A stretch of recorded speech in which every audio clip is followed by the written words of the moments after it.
bitch. Oh, excuse me. Baloney wash. I'm annoyed. I'm just here to give my opinion and carry in. Oh, it's Chris Avalon Unfiltered, bitch.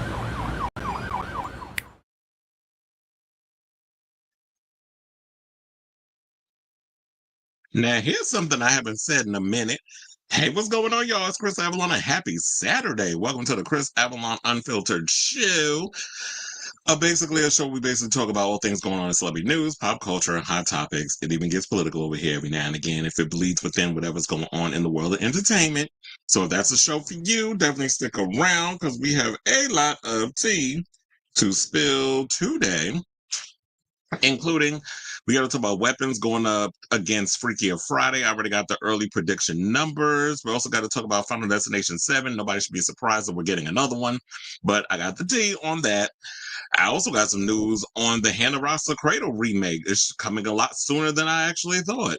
Plus, there's rumors swirling that Ballerina star Ana de Armas is being eyed for a big Marvel Studios role. We'll get into that. We also got to talk about the fate of Kelly Clarkson show has been revealed after she lost her ex-husband Brandon Blackstock to cancer a few days ago. Plus, we got to talk about the settlement between Gina Carano and Disney. Lipo Lee, aka Jason Lee, has been accused of misappropriating $50,000 in Stockton funds. Who knew that he was a vice mayor? But we'll get into that coming up. Also, we got some LA Reid tea about what's going on with his SA lawsuit. Offset is out here still being a damn bird, talking about that none of the women that he's been with has ever upgraded. Yeah, that's hilarious within itself. And of course, them incels over there at the Joe Budden podcast found that shit funny. Look at me, not even 2 minutes and I'm already cussing. John Leguizamo and Margaret Cho are calling out MAGA Superman, Dean Cain, so we'll get into that. Plus, speaking of those dystopian morons over in the White House that's stenching it up with their funk and that old tacky gold, apparently they want Joy Behar to move to out of America because they don't like the stuff that she's been saying about them. Plus, Rosie O'Donnell is weighing in and thinking that The View could possibly be canceled because due to political pressure and all that other stuff, and especially with all these other corporations giving into this administration's ridiculous authoritarian demands. So we'll get into that. Plus, Booty Plug is being called out over his recent comments about fairness regarding trans people participating in sports. So we're getting into that. Plus, I have some news on when we could be seeing this new documentary on the Vivienne. So we have that and a whole lot more, whichever pops up, but it's been a slow week. So this is like stuff that's been brewing throughout the week that I've just combined that I didn't really get around to talking about. But before we get to those topics, if you please do me a solid and hit that like button. If you are new to the channel, hit that subscribe button. Also be sure to smash the notification bell so that way you know when we go live with a brand new episode. I'm Chris Avalon Unfiltered. Also, at the end of the live stream, I will be putting in timestamps so those who are just coming in who watch the playback can just go and click on whichever topic tickles their fantasy or fancy. I don't know why I always say fantasy. Maybe I'm thinking Hellraiser because, some people like pleasure and pain and all that other stuff. They find it within that mess. So, whatever tickles your fancy, you can just go in the description and click on whichever topic if you don't want to sit through all the banner we do in the live stream. Please and thank you. And already I see we got a couple of comments. You already know the deal. I get to the comments after I do our first topic. So let me hit my banner and let's get into topic number one. So let's talk about weapons going head to head with Freakier Friday. And it looks like, this battle for number one, Fantastic Four, you and Danger Girl. But we already knew that from the beginning. And also I heard some tea. Shout out to Jeff Snyder, and I'm going to refer to him later on. Oh no, it wasn't him. It was John Roca, who basically revealed that apparently Natasha Lyonne's character in Fantastic Four was supposed to be a rabbi, and they kind of cut down a lot of her part due to the fact that, with the recent Palestine-Israel situation, Disney's trying to be on the good, like they're trying to be in the middle. They don't want to pick sides because they don't want people coming in and protesting Disney due to any kind of Zionist stuff. You already saw what they did with Captain America Brave New World when y'all had Sabre up in there and that whole controversy surrounding that. So I think that they were afraid of making it look like they are pro-Israel and all the other stuff, especially with all the mess that's going on over there. And the recent tea that we heard that they've officially made it, and I told y'all this days ago, that they're making moves to fully occupy Gaza, and then they're going to move on to the West Bank because they're a bunch of damn colonizers. But nevertheless, The numbers are in so far. I guess we'll find out what the official numbers are come Monday. Unfortunately, I won't be able to do a show on Monday because I'll be doing the Katy Perry concert. But when I come on Tuesday, I'll give you all an update. But in the meantime, the situation they're saying is that it's tracking that it looks like Zach Kreger's weapons may be accumulating $40 million, whereas Freakier Friday will be bringing in 30 million. Now, yesterday I did go see Weapons. I'm gonna give you all my opinion on. I'm not gonna spoil anything. I'm gonna just give you my overall thoughts in a second. But I did notice that when I was at the movie, this was early in the morning because I went to a 10 o'clock screening, and I saw a lot of kids going to go see Freaky on Friday. So yeah, there's definitely going to be a lot, especially a lot of little girls. I'm seeing a lot of like mothers and daughters going to go see that. And that is an untapped market. Whereas, a lot of young girls and a lot of mothers and stuff or women don't have shows or movies geared towards them. It seems like everything is going towards men or everything is going towards family entertainment, like a Superman or whatever, or a Lilo and Stitch. And there's nothing really for like mothers and daughters to bond on. So regardless of how you feel about Freaky on Friday, I do like the idea that this movie exists so that way little girls, their mothers, and some of you homosexuals will have something to go see. Because I already know the gays going to be up in there too, kikiing and hollering and hooting and stuff with the mothers and daughters. Because they love Freaky on Friday. I mean, I liked the movie when I was growing up. Sure, yes, I am a Lindsay fan. I always say Mean Girls is my movie, but it'll always be Clueless for me.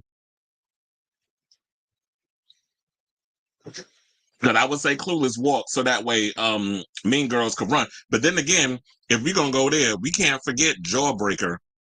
Because that movie's a classic. Shout out to Rose McGowan. But anyway, let's get into the team.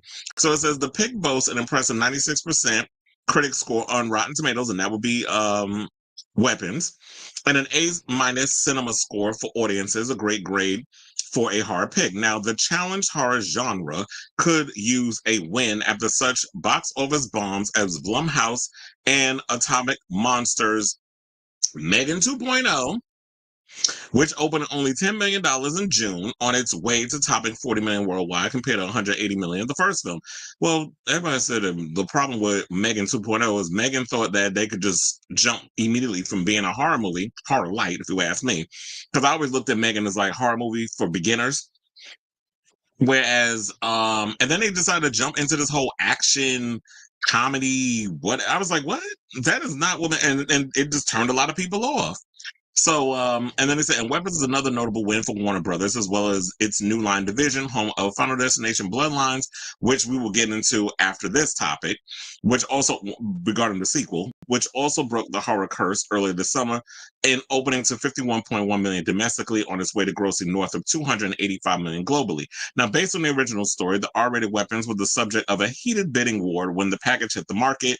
New Line and Warner prevailed over rivals after plunking down $38 million, including a $10 million payday for Cradle, who made waves with his debut feature film 2022's Barbarian, which he both wrote and directed. And I actually liked Barbarian, and that was crazy that that was his first movie. And to see like how the movie, and I think one of the Kreger's greatest things is that he's good at starting his films one way and then it just builds to something crazier. And that's what I got from this movie. So for those of you who are not familiar, what this film is about is basically because I went in completely blind. I saw the trailers and I'm like, what the hell is going on in this movie? I didn't know what was going on, but I was just like, you want to know something? I'm willing to go on this ride and just go in blindly and see what this movie was. And you have to go in this movie without knowing too much because it took me on a journey that I was not ready for. I was like, what the hell? Especially that third act. The third act, when it all starts to come together, is like when the movie completely goes off the rails. So for those of you who are not familiar, the film basically, it follows several locals because what it is that around I think it's like 2:17 in the morning, a bunch of kids end up opening up the door to their house and they just run out into the dark and nobody knows where the hell they ended up. So, it happens that all these kids happen to be in Julia Garner's class, where she plays a teacher by the name of Justine, who has like a troubled past of her own, hence why people are all looking at her that maybe she had something to do with the disappearance of these kids. But then because nobody's really doing anything about it or whatever, she starts to kind of do her own investigation. Archer, who's played by Josh Brolin, he's one of the kids in the class was his son. And so he goes, and it's funny how like all these kids, I think it was like 17 of them disappeared except one. So they were all looking at him as like, well, how come you stayed and everybody else disappeared? So then we get the point of view, as I was saying, of like what was going on between with Justine's side of the story, Paul, the cop, which is played by Alden Ehrenreich, who I actually like, but I didn't recognize him at first. I liked him ever since the first time I came across him, he played Han Solo in the Solo movie. And he's pretty good in this movie. And then we had, like I said, Archer. And then we have this young burglar who's also a meth addict who breaks into the house. And I don't want to give away a bunch of crazy stuff and things, but some shit happens. So he was actually good too. So we get all from the point of view, and then we get it from the kid, the kid who did not end up disappearing. So, and then after we see all these different point of view, and yeah, and I will also say this, it was great to see that we had a gay couple up in this damn movie too. So if y'all looking for a movie with some homosexuals in it, there's a couple.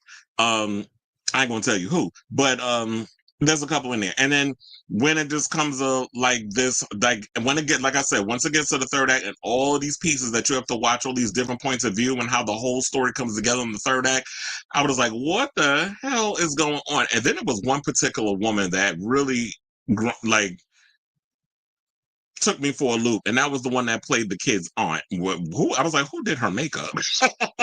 The makeup was looking very Joker-esque, and she had the red wig on and all this other stuff. So I forget the actress's name, but I've heard a lot of people say that she's a really good actress. She's been in a couple of things. And when it comes to character actors, I'm not really familiar with a lot of who these people are. I was like, I've seen you in a movie, but I'm not familiar with who they are. But yes, it's definitely something to check out. I know some people were saying, is there a lot of killing and stuff? I mean, there are deaths, but it's not like Terrifier gory. Like it's not like you're gonna watch Art the Clown, cut somebody from their vagina up to the top of their head. Like you're not gonna see anything like that, but you will see some crazy deaths that I'm like, oh my God, they really put that, like this thing's like somebody could really do that to you, and then you would just be like, oh, that's just kind of gross, especially when it came to like a what is it, like a potato peeler? There's a scene that one that was like really made me a little queasy. Or just made me like squirm. I won't say queasy. I would say I squirmed a bit when I saw that part. So now let's get into the family comedy Freaky Friday. Well, you see the little kid, that's him right there, but that was a dream sequence. But so let's get into Freakier Friday, where it reunites Lindsay Lohan with Jamie Lee Curtis 23 years after. Damn, it's been that long after Freaky Friday became a cult classic. Grossed 12.7 million Friday, including 3.1 million previews, and revised estimated opening of 30 million to 33 million, a sizable number for a comedy this day and age. And it said that it's on par or ahead of the most recent Mean Girls, and which was 3.3 million, and The Lost City 2.5 million, both of which opened in the 28 million to 31 million range domestically. And I should also point this out: while again, all these rave reviews is coming from Weapons, the reviews ain't not so great with Freaky Friday. Like I've heard that it's solid, but a lot of the jokes don't really land. But I don't think people care. I just think people who are going to go see this movie just so happy to see Jamie Lee Curtis and Lindsay Lohan back on screen. And people, knowing based off of what Lindsay Lohan has been through, that I just think people are just so happy that to see their favorite girl that they grew up with back on the big screen. So I think that's really one of the reasons why a lot of people are excited to basically see them. But they said the film picks up after the events of the first movie, when Lohan's character Tess swapped bodies with her mother, played by Curtis. This time out, in a multi-generational twist, they find themselves swapping places, respectively, with the daughter and soon-to-be stepdaughter of Tess, Julia Butters, Sophia Hammonds, Manny Jacinto, Maitiri, child, that's a long ass name. I'm not even gonna keep going in with all these names because, and then Chad Michael Murray's in it too. So, now they would say, as a Fantastic Four, they said it's suffering another sharp drop in its third outing. If early modeling holds, it is expected to fall more than 60% this weekend at 15 million for a troubled domestic total of 229 million. And I wonder what the budget is for this movie, because I'm sure they probably had to spend 150 to 200 million dollars. So yeah, this movie is not doing well. I like Fantastic Four. I thought it was pretty it was a pretty good movie. It was a pretty solid film. Unfortunately, it seems like a lot of people don't care enough outside of the core fan base that want to continue to go and see this movie in repeat sittings. Like even me, I was like, I like Fantastic Four, but I don't know if I would want to go pay another. I mean, quiet as it's kept, I actually got A-list, so as you can see, 4 movies a week for like $27. So I could have just went and just got and like through my AMC stubs, just got a ticket and went to go see it again. But I just don't feel like I'm in the mood to want to go sit in a nice air conditioned theater to watch Fantastic Four again. I would go see Superman again before I go see that. So Fantastic Four is not something for me, in my opinion, for me that I want to do repeat watchings of, and I think that's the problem. And then also, like I already gave my genuine concerns. I just felt like the film was just it flew by too fast. It was a lot of it felt you could just feel that it was a lot cut down and a lot left on the cutting room floor because they were all about, oh, we have to make these movies shorter. And I don't think length has anything to do with keeping butts in seats. It just has to be, the characters have to be interesting. There's got to be plenty of action. And I don't think there was a lot of action in this movie either. And especially at the status that we're at now with the MCU, it just felt like it was just it just felt like it was a flyby. And then on top of that, I just felt like there's been the summer's been so overcrowded that I felt like maybe they could have dumped this movie and not dumped. Dump sounds harsh, but they could have put the movie out in November or something, or October. I think it would have did well around the time. Like we're getting Tron coming out. I'm looking forward to seeing that. There was a damn. What was the other? Oh, then we got the Running Man. Like we got a lot of really interesting movies coming out later in the year. Fantastic Four could have came out later on. Like y'all had too many movies coming out within that same month of July. Between Jurassic World, then you had Superman, and then you had Fantastic. Like it's too much. And I just think that people got overwhelmed. And when you're coming off the high of one previous film, and you got so many more that you're giving people these 2-week windows to try to make so much money that's a lot, especially in this economy. So nevertheless, I say I thoroughly, and I haven't seen Freakier Friday. It's not a movie that I think that I will see until like it comes out on streaming or whatever. Then I'll check it out. Not something I want to sit in the theater and watch. Weapons was more or less up my alley. Definitely go check this film out because I thoroughly enjoyed it. And yeah, it's a slow burn. And speaking of this, this has got me even more excited to see what Zach Cregger will bring to his Resident Evil reboot, because one thing he's good at is like creating these creepy atmospheres and stuff. And I'm looking forward to seeing what he brings. Well, we already know that he's good at bringing that because we've seen it from Barbarian and we've seen it from Weapons. But now I want to see how he handles action, because if you're going to be doing bringing that whole creepy factor, the tonally with Resident Evil, you got to also step it up with the action too. I'm not saying you got to go the Mila Jovovich, Paul W.S. Innocent route where we going full on, she's kung fu fighting zombies. I'm not saying you got to do all of that, but there needs to be like a lot of gun sequences. Hence, maybe y'all need to kind of adapt the whole, I don't know, have Leon and them adapt the whole John Wick-esque gun fu action, where it's like it's all about shooting them in the head and stuff, and creating cool action sequences through the gun fu. I would rather see that rather than y'all up in there trying to act like you're going to do a whole roundhouse kick on a damn zombie or a dog. So I say all this to say, what do you guys think of this story? Have you checked out Weapons? Have you checked out Freakier Friday?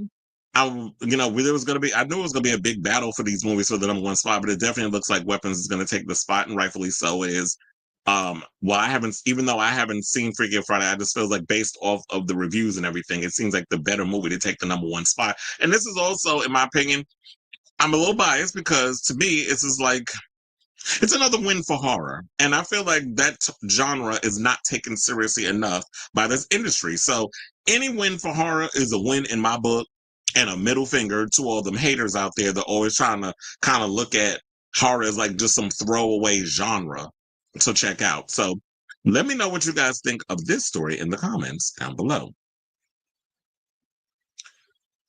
All right, so now let me see what the people are saying, because there's a lot of comments up and her. Alex says, hello, everyone, watching you while I shop for groceries. Yes, I love a multitasking queen. Me being ratchet drinking damn green tea out the container.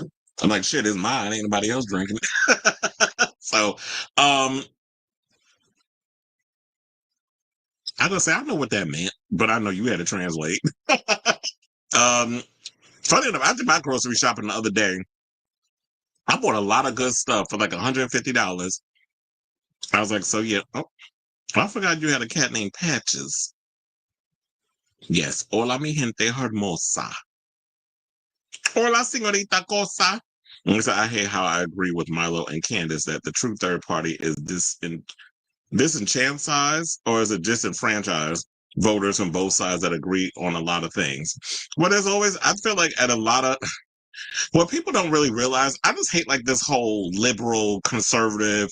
They always try to divide it like you're either one or the other. I think for the most part, people have conservative views and they have views that are more progressive. Like I have at times, I will admit, I have conservative views about certain things. I don't like people be doing all that PDA and shit in public. I'm like, you want to sit up here and dry hump your man, bitch? Wait, go home and do that. Like you clearly want an audience, but you doing all of that stuff.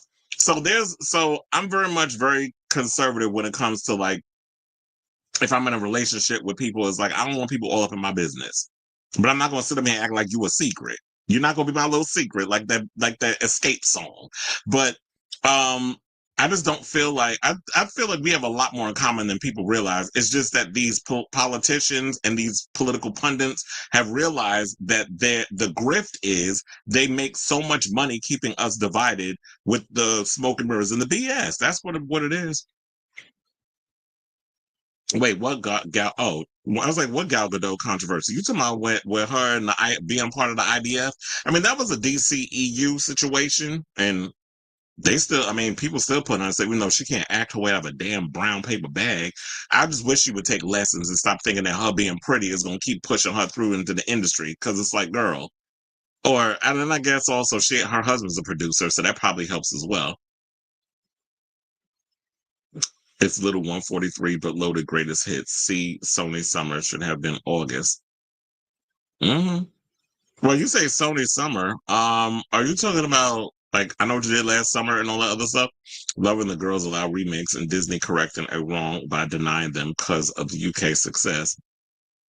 I just hate all these little red tapes and stuff they put on. Most viewers don't get camp or female aim. No, they don't.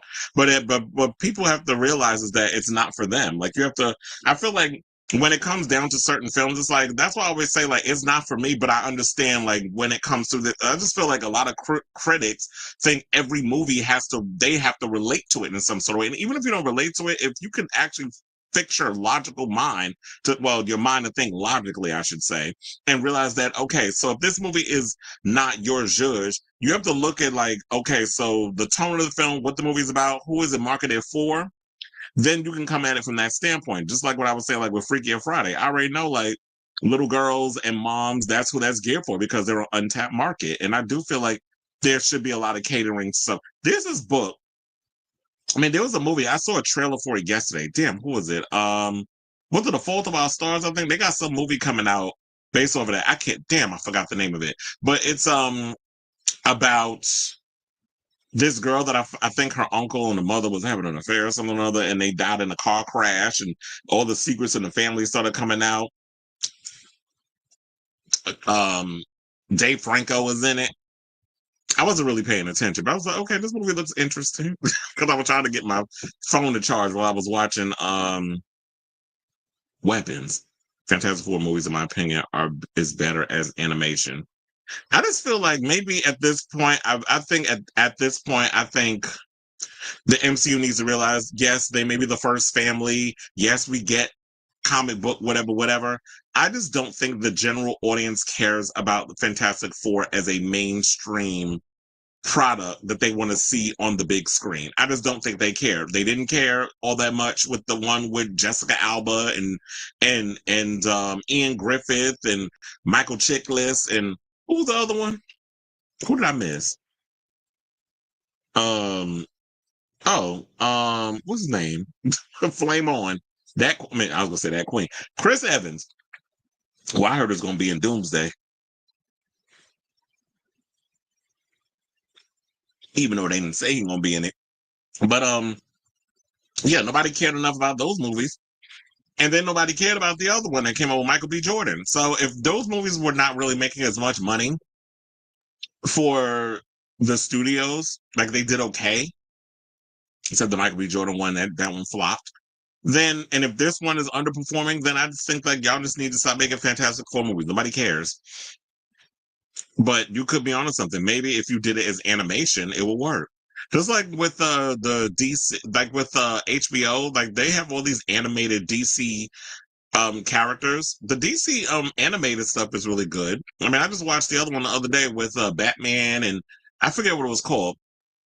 But he there's like, I guess, what is it, Japan is like hovering over Gotham City. There was like some thing that happened with a ripple and the thing, and then they got like a Japanese version of the Justice League, and he has to go into this other thing and fight them, and Damian Wayne was a part of the situation.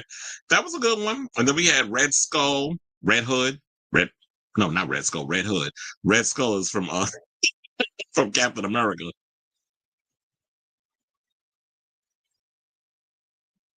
Write a script around the fights, proves gun right. Wait, writes a script around the fights. Weapons was amazing. Looking forward to Zach Crater's Resident Evil as long as they get it right and make Chris Red. Wait, was Chris Redfield gay? I mean, that would be a good twist. Speaking of gay, I finally got around to watching Clown in a Cornfield last night. There was a bunch of movies I was watching. I'm like, wait a minute, something supposed to be coming out on Shudder that I was supposed to watch? So I ended up watching that at like 12:30 in the morning because I was like trying to catch up on stuff. So yes, hence why I didn't give y'all a show yesterday, because I remember I did say, and I apologize, that I was going to give y'all one, but I was just like, when I got back from the city, I was compiling topics together. Then it was getting late, and I was like, you know what? I'm just in the mood right now to just catch up on movies and things I haven't seen in a while. So I watched that movie Head of State with Idris Elba and Peacemaker, John Cena. That was actually pretty funny. That was a good one.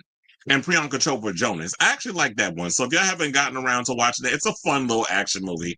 And I know some people be like, it was definitely Trump-esque, but you can clearly see that the inspiration was there from that, because he was like this action movie star who became the president of the United States. So I know some people be looking like, how would they make John Cena, and then Idris Elba was the prime minister who was very uptight British, all the stereotypes, where he just didn't like John Cena's character because it's like, oh, you're just a movie star who never really actually shot a real gun, and I was in the military and all this other stuff, so you getting to play the part, and I was actually the real deal in England. So seeing that, and then the Priyanka character, she was good, but I've always knew she could do action because I used to like her on Quantico. That's where I first discovered her before before Nick Jonas discovered her. So that was a good one. The new movie that came out with Eddie Murphy and Keke Palmer and what the hell's his name? From the one that Kim Kardashian, Pete Davidson. I was gonna say the one that was rearranging Kim's coochie gut, her guts, but who hasn't rearranged them guts? That movie was terrible. It wasn't good at all. But if y'all want to see it, go ahead. But I was like, these jokes are not funny. Pete Davidson was annoying. All I could hear was that Keke Palmer voice, like Keke Palmer was giving Keke Palmer. It was like there was no real acting that was required for doing this movie. I liked Tim Story as a director, but I guess this was just one of those tax write-off type things, or I got bills to pay, let me just direct this movie and just put it over on the channel. That'll be Prime. Then after that, I was like, oh, then I watched this movie on HBO Max called Freaky Tales. Oh my God, that was a good one. With Pedro Pascal and Normani was in it too. She was actually good in that. I was like, wait a minute, is that Normani? So it's like tell these stories in different increments. But it was like, it's a weird film, but it all comes together, and that was a good one. And Jay Ellis was in it, gutting everybody. Him was in it. Oh, and Angus Cloud was in it too. May he rest in peace. I was like, wait a minute, is that Angus Cloud? I always love me some Angus Cloud. I'm so mad that he's gone because I just liked him as an actor. But yeah, so he's in it. Definitely check those movies out. And then I was like, wait a minute, wasn't there something I'm supposed to watch? And then I got around to Clown on the Cornfield, which was actually good. I like that one. I'm curious to see where they're gonna come in regards to the sequel. So yeah, that was my movie situation from yesterday. Just catching up on a lot of stuff. I didn't even think I was going to be able to squeeze all that in, last night. Spice World was trashed by critics, but they didn't get it because it made, like I said, it was like certain things, everything isn't for everybody. And that's what you come to learn that as you get older. When the Spice Girls was on top of the world, look, it's the same thing with the Beatles. Like when they had the Beatles, the Monkees, all that stuff, whenever they had musicians, they weren't the first and they won't be the last. Whereas like you made a little movie based around, you know, certain people. That was like that. And when there was a story that came out about the Monkees when and guest starred on an episode of Boy Meets World, NSYNC was on there, and Justin Timberlake made some little stank comment about, oh no, we wouldn't be interested in doing something like that, like in real life, of them doing like some, how the Monkees was, which was kind of like a show based around putting this group together and all this other stuff. Even though that is how NSYNC came together, y'all were put together. It's not like y'all all of a sudden woke up one morning and was like, you know what, friends, let's start a boy band. Like y'all were put together, like the Backstreet Boys. But y'all be trying to run out here acting like y'all serious musicians. And then I saw something the other day because there's been a lot of these clips online with the Backstreet Boys performing at Vegas in their residency, which the ageism and all this stuff, y'all are just tired with. Like, go sit and spin on this. Like the ageism that comes with, like, okay, so when you 40-something years old, 50, you're supposed to just stop performing. If you have it within you to perform, then perform. New Kids on the Block are still out here performing. And people out here talking about the women are premenopausal and just all kinds of ignorant ageist jokes. Maybe I'm feeling a little sensitive because I'm in that age bracket. When you're in your 40s or whatever the case is. But it's like, look, this is where the real gag comes. Because you got Sam Nivola, who just came out, Alessandro's son. Yeah, you a Nepo baby. And out here talking about they not giving the younger generation a chance because some of the other older generations are getting plastic surgery and they looking young. No, a lot of us don't need plastic surgery. Sometimes it's just no shade. A lot of us, our genes is a whole lot different than my parents' generation and my grandparents' generation, where it's like, I don't know what's in the water, but a lot of us don't look like Fred Sanford in our 40s. Red Fox or B. Arthur. Not everybody ain't looking like that. So maybe it is a little plastic surgery, a little Botox or whatever, but some of us still have like that our genes have kind of slowed down where we look a lot younger than what our actual ages are. So don't be a hater, sir. I'm like, you got through the door being who your father is, Alessandro. Who has been a lot of stuff. He was in Face Off as Nicolas Cage's brother. He was also the villain in that god awful Morbius. No, not Morbius. It was Craven the Hunter. He was in that. You said Foxman was saying how ice cream ad upsetting. She had an ice cream ad? I'm like, I just learned that Baskin Robbins ad. Look, first of all, she's got a lot of commercials that she's been doing lately. Like, I told her she got a drink at Dunkin' Donuts or something or another. I'm like, this bitch is everywhere. You doing everything but making actual movies. So, and the what is it? The conservatives are basically using her. Donald Trump is using her. All this distraction from the Epstein files. They don't care about that girl. Chris Redfield is the only main character who never had a. Well, then I guess you're saying that does imply that he's a homosexual who's never had a love interest. Closet was his male. Closest was his male partner, Pierce. But Capcom will never confirm it because, well, look, I'm sorry, fandom, but gay people exist. There are gay people who are cops, who do blue collar jobs, who are in the military, who do all those things. I don't know why y'all. Well, because of the media. I was gonna say I don't know why y'all think all the gays do is like drag or hair or nails, makeup. Well, I guess because of the society and media. But no, there are gays that do those type of jobs too. And a Chris Redfield type job, I could definitely see. I mean, look. Didn't they have a homosexual play him in one of the Resident Evil movies? Wentworth Miller?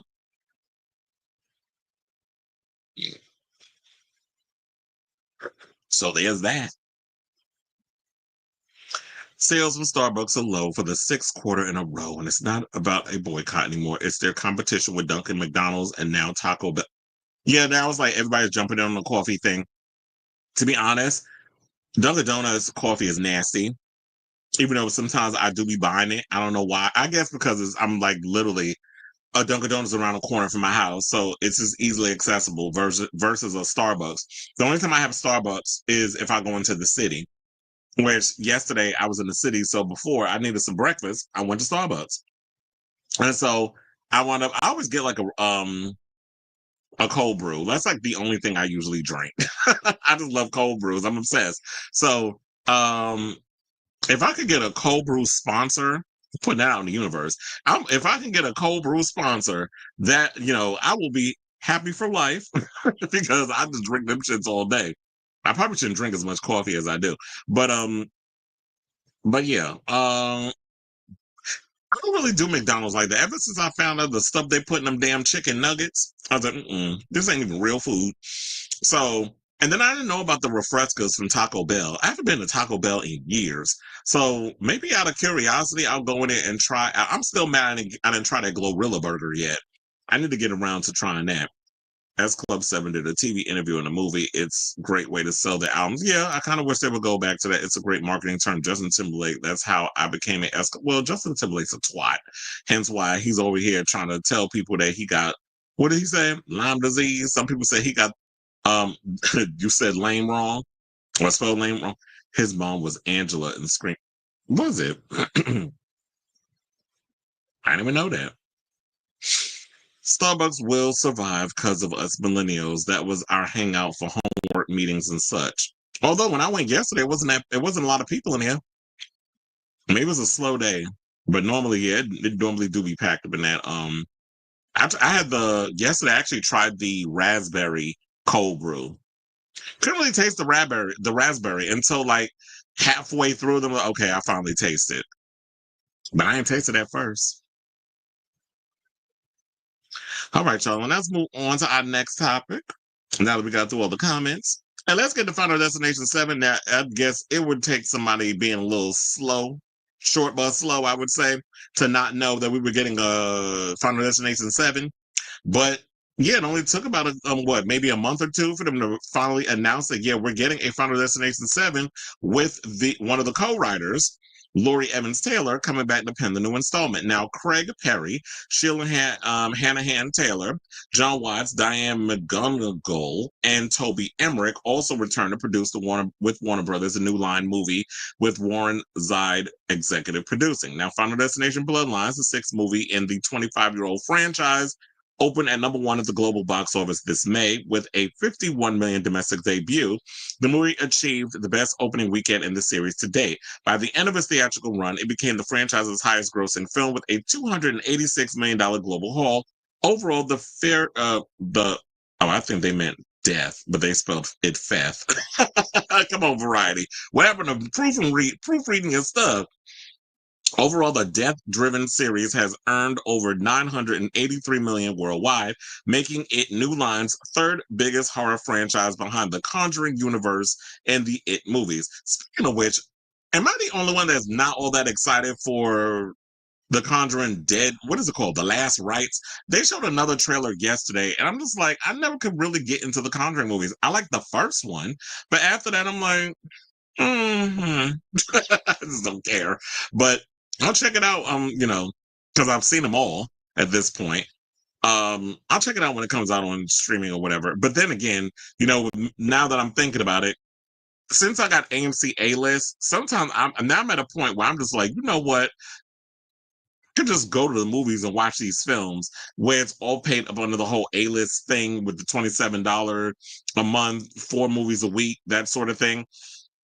I'll just do that. Where it's just like, I could just go see a movie and not have to worry too much about, I'm spending $18 to $20 on a ticket.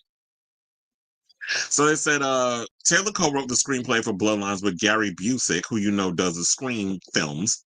reviving a franchise that had been dormant for 14 years following 2011's Final Destination 5. The pair, along with filmmakers Zach Lipovsky and Adam Stein, expanded the scope of the franchise via a plot that saw Death, the movie's ever-pleasant and persistent antagonist, attempting to reclaim its victims across multiple generations of the same family, ultimately delivering the movie that was clever, unpredictable, and fun. And that's why I was saying, like, I had a blast with this movie. So I'm definitely curious as to where they're going to go with this, because based off of the ending, I don't know if what may have happened between the brother and sister character. Did they survive? Was that a premonition that they were kind of playing into when it kind of like cuts at that part where we think like it's a or did they survive? Or is it going to take place where we're going through another family lineage? Like, I like the whole idea behind the whole multi-generational, like someone escaped death and then they went and had kids and grandkids and that sort of thing, and or a whole family of people, and then it's like we got to take all of them out. So I did like that idea. I'm definitely curious to see where they're going to go with this next film. But they also said that Taylor is also known for the 2024 psychological thriller Celador and 2022's Bed Rest, a supernatural thriller starring Melissa Barrera, with which Taylor made her directorial debut. Now, speaking of Melissa Barrera, there are rumors circulating that she is going to be in Scary Movie 6. And I saw a comment on Twitter where someone said, "Oh, while this is great that she's going to get work and she's going to do this thing where she's poking fun at Scream," and I think that's a clever idea if the Wayans can get her and put her in the movie. I think that would be clever on their part to kind of have her come in and be sort of like the final girl, or the new generation, and they kind of play into this whole joke of trying to diminish or get rid of the legacy characters to bring in this new generation of people, and the overall disrespect that Spyglass kind of partaken with that, or partook with doing that, where y'all were trying to just basically, you killed one of the legacy characters, you sidelined the two other ones, and just had them given like bona fide, we need to bring them in to punch up the script or whatever the case is, but you want to focus on the core four and then the plot armor and all that stuff. They want to bring all those little jokes in it, and then of course on the whole requel situation, like play into that and make jokes around that. Then I'm here for it. But I'm looking, and I hope that this story is true, that Melissa is going to be in the film. But someone said, "Oh, this diminishes her or hurts her even more for wanting to be put in future Scream movies." And I'm sitting there like, what makes you think she ever had a chance of being asked back? Like, I don't know why people thought that Melissa Barrera was a shoo-in, that she did enough ass kissing that she was going to be brought back to the Scream franchise. I think after everything, she has been Jonathan Majored, like with the MCU, which is like they had plans. They felt like she ruined their plans, like how they feel like with Jonathan Majors and his past actions, what he did ruined the MCU's plans for what they were going to do with Cain, which is why you had Kevin Feige come out with that BS comment where he was talking about, "Oh no, we already had Robert Downey Jr. in the bag. We were always thinking about bringing Dr. Doom." And she's like, "That's some BS." No, y'all were not. You were not, because first of all, you had a movie called The King Dynasty. So you're sitting there lying and you thinking that people are just dumb and have amnesia, where it's just like, no, you pulled the fast one, like, damn, we're screwed. What do we do? So y'all were panicking. You got desperate. And so it's like, let's bring back one of the OGs that we killed off in Endgame and have them come in and be a new character, because y'all need stars to sell these tickets, because your movies are not making money. Thunderbolts did not do all that well, and neither did Fantastic Four recently. So you're desperate, and you're not getting a movie coming out until 2026. So now we got this whole gap where nothing is happening. I feel it was the same way with Scream, where it's like the whole situation where it's just you panicked, which is why also that I felt like they were spoiling like who's coming back, and it's like you couldn't have just left a little element of surprise. Like, why you telling us Dewey's coming back and all these other characters supposed to be dead are going to be in the new one? Like, we didn't need to know all of that. So it just reeked desperation, and I saw through it from the beginning. Now all of a sudden everybody's starting to see through. I'm like, where the hell have y'all been? It's called observe and report. So nevertheless, I'm excited for this new Final Destination movie. I don't know. I just went on this whole Melissa Barrera tangent probably because it was a movie that she was in that this screenwriter wrote. I am curious. Well, you want to know something? In so many ways, watching Final Destination Bloodlines, you could definitely tell which parts that Gary Busey wrote. because it definitely felt screen coded in a lot of the dialogue. So her taking on this task, because I think he's probably busy. He was writing Scream 8, which is supposed to start shooting allegedly in March of 2026.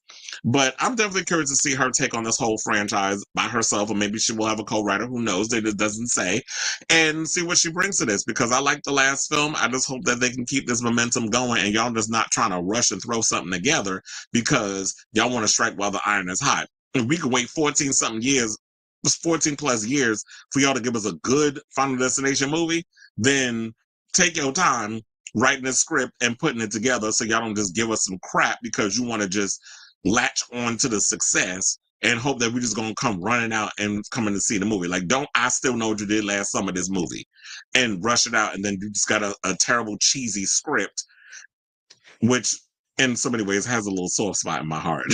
So I'll say all this to say, what do you guys think of this story regarding the Final Destination 7 news? I don't think anybody should be shocked that we're getting another one, especially after the success of the 6th installment, which is currently available on HBO Max. If you have not gotten around to checking it out, definitely check it out over there. I'm thinking I might actually give it a revisit because I only saw it once in the movies, and I would like to see what it looks like on my TV. That, and I gotta watch Sinners again because I haven't seen Sinners on my TV since I saw it like twice. I think I saw it 3 times actually in the movies. So let me know what you guys think of this story in the comments down below. Right. Hold on, hold on. You said, can we have Tyreek Withers in front? First of all, I want Tyreek to sit on my face. But other than that, looking forward to seeing him in him. He's in that movie. I could definitely see Tyreek Withers on the same plane as, like, I don't want to say the next, even though his career really hasn't evolved all that much.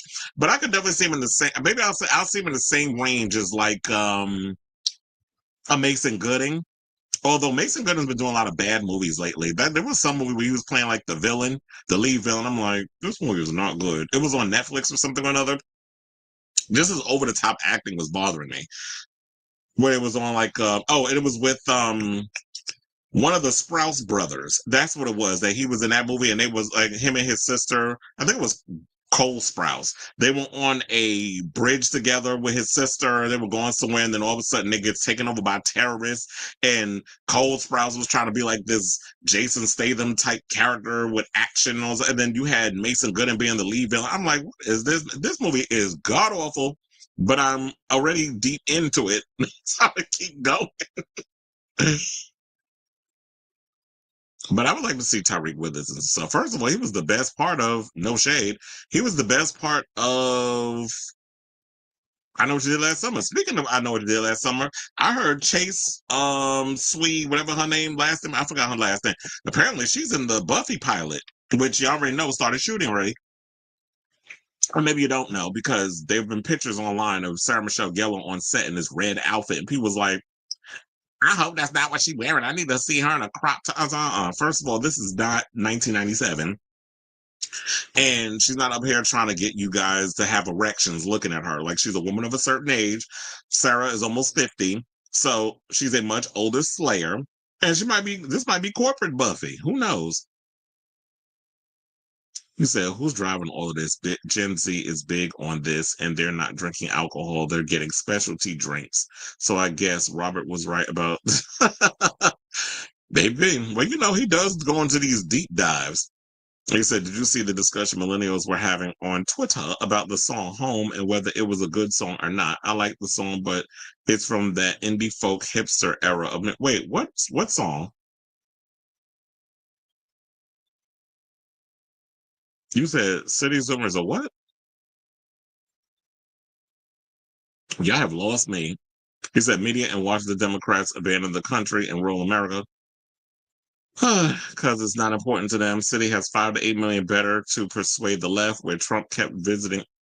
Well, look, if y'all not gonna get up in here and fight or do whatever to maintain the sanctity and the sanity of this country, then y'all need to step the fuck down and let people in who actually give a damn about our democracy, our country, and what all the things our forefathers put together, and the fact that we moved forward and evolved as a species and as Americans. His father is known for his over-the-top acting.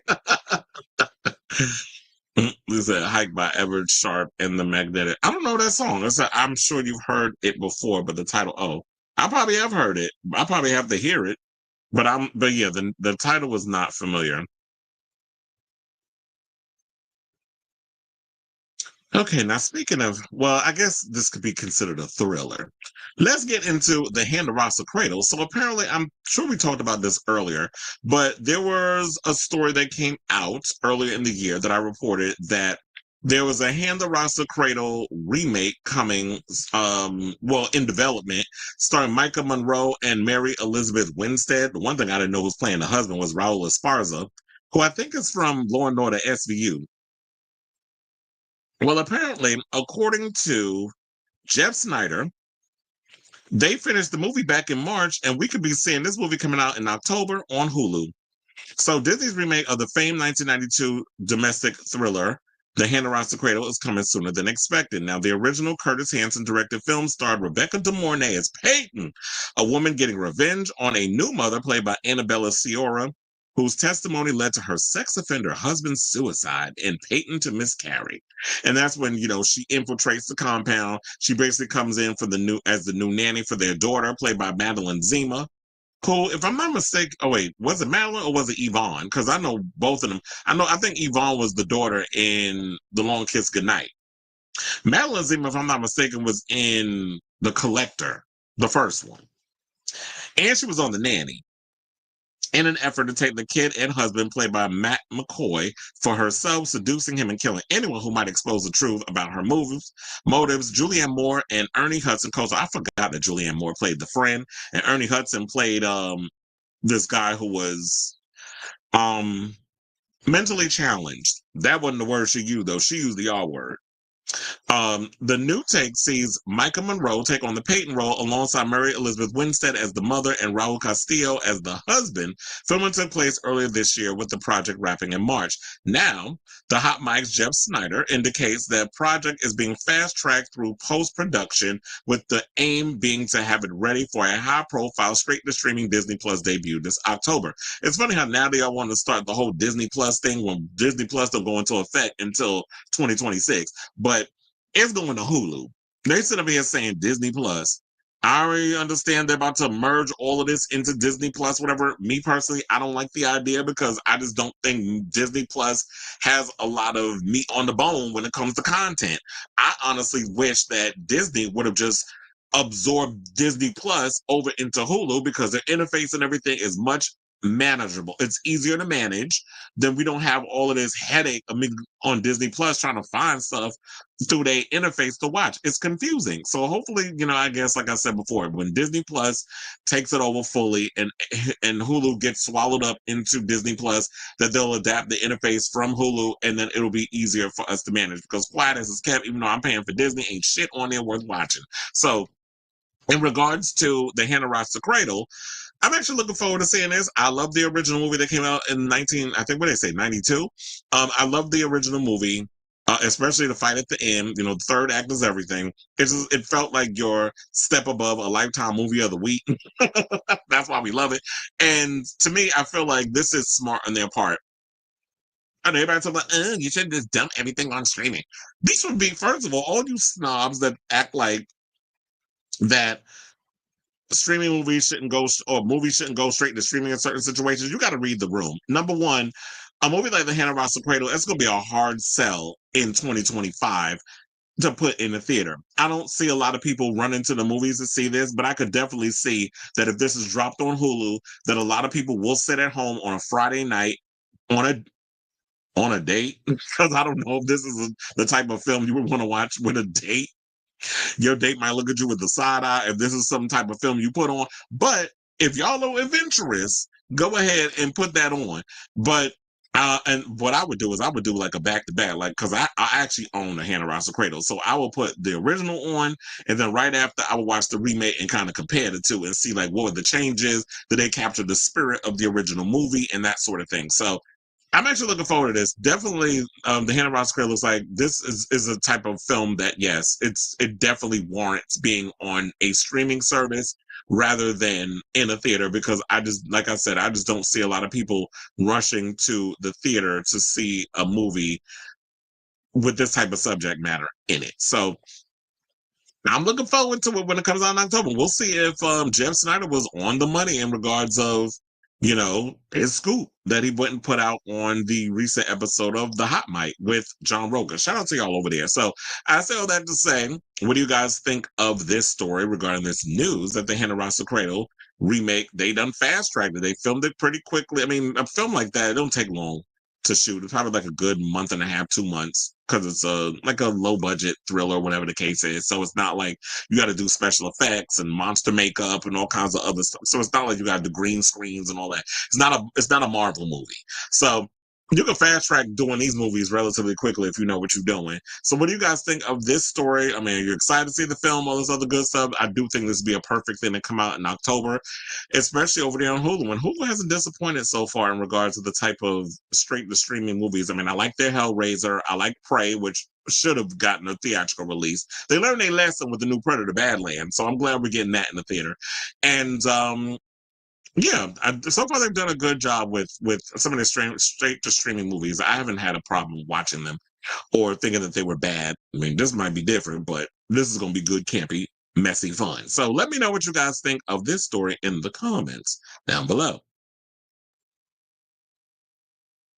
Okay, Anna says, I'll send you a post summarizing the whole discussion about it. Maybe I just like the culture, but I don't like it. Please, hipsters irritate me too. And that's me living in New York. And a lot of these plants coming from West Bubblefuck, Wisconsin, and Cupcake, Idaho, who come to New York City expecting like they want the Sex of the City lifestyle, and then they kind of thumb they know, oh, it's high in crime, and it's high in this, and it's high in that. It's like, first of all, if you don't have the energy or the wherewithal to survive in New York, don't come down here with y'all, Southern hospitality BS. Because there was another video I saw too, and this girl ate this girl up, a New Yorker. Because some girls, oh, you New Yorkers need to learn about Southern hospitality. No, the fuck we don't. First of all, this is New York. Like, what y'all do down there, y'all do down there. We in the East Coast. We on the North Side. So how we run things here, we don't run things slow like y'all do down there. Our energy and our whole situation is different. We don't have time for the BS. So if people can't take us New Yorkers, oh well. My thing is, we're direct and to the point. Hence why I had to move back. Because when I went and moved to LA and all that phoniness and all that fake energy and people smiling, oh yeah, let's do this, and then it's like they don't know you, and then I can't stand that phony shit because I will cuss you out when I see you on site. So I knew like LA is just not the place for me. All that fake and phoniness and all that. I was like, nope. I need to be around real people with real energy and real, I just needed that bad. Because I was like, the West Coast is not for me. But anyway, let's move on. Let's get back into the show. Let's talk about Ana de Armas. So there's rumors swirling that, after seeing her in films like No Time to Die, which I loved her in, her little cameo, and also, her being in Ballerina, which didn't do too well at the box office, but I'm hearing like now on streaming it's doing fairly well, which makes me think like maybe they should have pushed it for later in the year instead of pushing it as a summer movie or released it earlier in the year. So yeah, it just suffered at the box office, but nevertheless, Ballerina was a good one. I actually watched it. That's another one I forgot to mention. I watched that yesterday too. So I was like, I'm in the mood to watch Ballerina. So I had that on while I was working. So she has established herself because, when she started in her early days, she was in a film in Cuba called Una Rosa de Francia. Then she did a movie called El Internado from Madrid. I don't know. I was like, what is her background? I wonder, is she Spaniard or is she Cuban? Because I know you can like jump from different, if you speak Spanish, you can kind of do whatever you can do movies in different markets. So yeah, by the time she hit Hollywood, she basically was unstoppable. As I said, she was in Knock Knock, which I believe was Keanu Reeves was in that too. She was also in Blade Runner 2049, where she played Kay's companion. That would be, played by Ryan Gosling. And then she was in Knives Out, which I actually liked her in. And then, of course, like I said, No Time to Die, where she played Marilyn Monroe, which, according to Piers Morgan, and that his gay ass, allegedly, he thinks that she's being culturally appropriated by Beyonce because apparently Norma Jean invented the blonde look, even though her natural hair color ain't blonde. But that's a whole nother topic for a whole nother day, especially when you're dealing with ignorant ass crackers like him. But anyway, so they said that he, as she established herself, there have been rumblings that she could possibly be getting a part in the MCU a couple of times in the past. And according to another scooper, because, we did talk about Jeff Snyder. Now we got to go to our other residential scooper, Daniel Rickman, aka Daniel RPK. He's saying that Ana de Armas is being eyed for a big Marvel role. Now, while he doesn't elaborate on who she might play or what project this could be for, though Avengers Doomsday was mentioned as a possibility last December, there are bound to be some new characters in that movie, with Ghost Rider currently expected for to be its biggest new MCU debut. I wonder who they're going to have play Ghost Rider, though. That'd be an interesting one. You know who I would think would probably make a good Ghost Rider, but I don't know if it'll happen. I'd say Austin Butler. Like, I like Austin Butler. I think he probably would be a good one. I mean, I could see him playing. He kind of has that biker look. So they said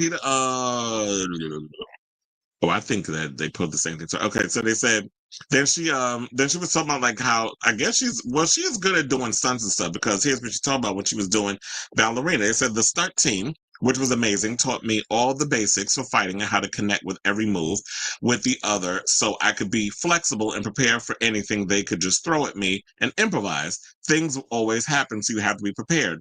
Yeah, it was a long shoot, but these 3.5, 4 months that I had to prepare were really important and necessary for me to find myself in it and find the character, who she was and what her style was and what her deal was, including adding the ballet element. The actress has been making headlines lately, as y'all know, because allegedly the rumors are going around that she's dating Tom Cruise, which says, I'm sorry, but that's a downgrade. I think you need to run, especially based off his background and them being like one of those Scientologist wig nuts or nut bags. It's like, he's trying to convert you to Dory, Zimmy News. Like, it's giving very much the Omen. You better run, sis. But if that's what you want, go ahead with it. So, what they, we'll see if that affects the chances of her joining the MCU. But the fans are remaining, convinced that he'll play an Iron Man variant in Avengers Doomsday and or Secret Wars. So they think that Tom Cruise is going to be in Avengers Doomsday. We'll see. I hope not, because there's always been rumors about him playing like a variant of Iron Man. I've also heard rumors that they want her to play Wonder Woman. Me personally, okay, I could definitely see that. I don't know. Everybody keeps talking about she needs to be tall or whatever. But if you can't find a good actress who happens to have a great sense of height, like Gal Gadot was good. Visually, she's pretty. She's tall. She can't act, though. And we already saw that come out where Patty Jenkins was able to hide it and make it work when she was in the regular Wonder Woman, and Zack Snyder was able to work with her limitations through Batman v Superman. However, when you see 1984, it's just that. Well, not only is the movie bad, but her acting, the bad parts of her stale acting even stands out even more. So no, I don't think height really matters. I feel like when you do a film, you can make anybody look Amazonian who happens to be short, with the camera trickery and all the other stuff. And even if she happens to be a shorter Wonder Woman, it's not even about her height. It's about her strength and agility. So if whoever's good for the part is good for the part, but me, I'm still rooting for Adria Arjona. That's who I want to play Wonder Woman. I mean, I would like to see Ana de Armas. She has the accent or whatever. They could work, that sort of thing. And you want Wonder Woman to kind of have like this little accent or whatever. So I wouldn't mind seeing her if she's chosen. But me, I'm still for Adria Arjona. Now, I've also heard rumors that they're looking at Ana to play Rogue. I don't know if I'll see Rogue. I mean, if y'all see it, let me know in the comments. But me personally, I don't see her as Rogue. The only person that I could think of off the top of my head at the moment, and if y'all got some other ideas, definitely throw it in the chat. I see her as Psylocke. Like, I would like to see Ana de Armas play like Psylocke or something like that. That's the only one that could pop in my head. I don't see her as Jean Grey. I don't see her as, I was even gonna say Jubilee, but isn't Jubilee kind of like Asian? So no, I don't see her as any of those. But I was thinking like out of all the girls, I could definitely see her as Psylocke. I actually didn't mind Olivia Munn as Psylocke. when she played her. Because I used to love watching Olivia when she was on, what was that show? Attack of the Show? I used to love that show back in the day. And now it's like when you look at a show like Attack of the Show, that's kind of like what all the YouTube shows look like. So nevertheless, I'm definitely curious to see what character she will be playing if this story turns out to be true. I definitely think that Anna definitely needs to be in more action movies. I'm hoping that we get a sequel to The Ballerina. I just felt like Lionsgate dropped the ball in regards of the marketing and release of this movie. Because there definitely would have been an audience for that. I also probably think that maybe they shouldn't have called it Ballerina, because a name like Ballerina kind of throws people off. And not only that, there's so many other action movies from Korea that have the Ballerina name that kind of plays into this whole assassin situation where it's called Ballerina. That probably confused people too. So, and then calling it Ballerina from the World of John, like that title was too long. It was just though, I just think the marketing screwed this movie. Even though when you watch Ballerina, people can be like, well, damn, what the, I shouldn't have missed out on this. That's definitely a movie you should see on a big screen because it's a good one. So I say all this to say, what do you guys think of this story? As much as I tell you, I like Ana de Armas. I'm not liking her alleged relationship with Tom Cruise, but she's the one that got to spread her legs for him, not me. But or not if she doesn't want to, but clearly she wants to. But I like her. I would like to see her more action movies. I love seeing women kicking butt. Like, so I want to see more of her, Charlize Theron. I even want to see Michelle Rodriguez. Why the only time she pops up is when there's a Fast and the Furious movie, kind of like Tyrese. Like, we need more Michelle Rodriguez. So I don't know what's going on with my sis. So let me know what you guys think of this story in the comments down below.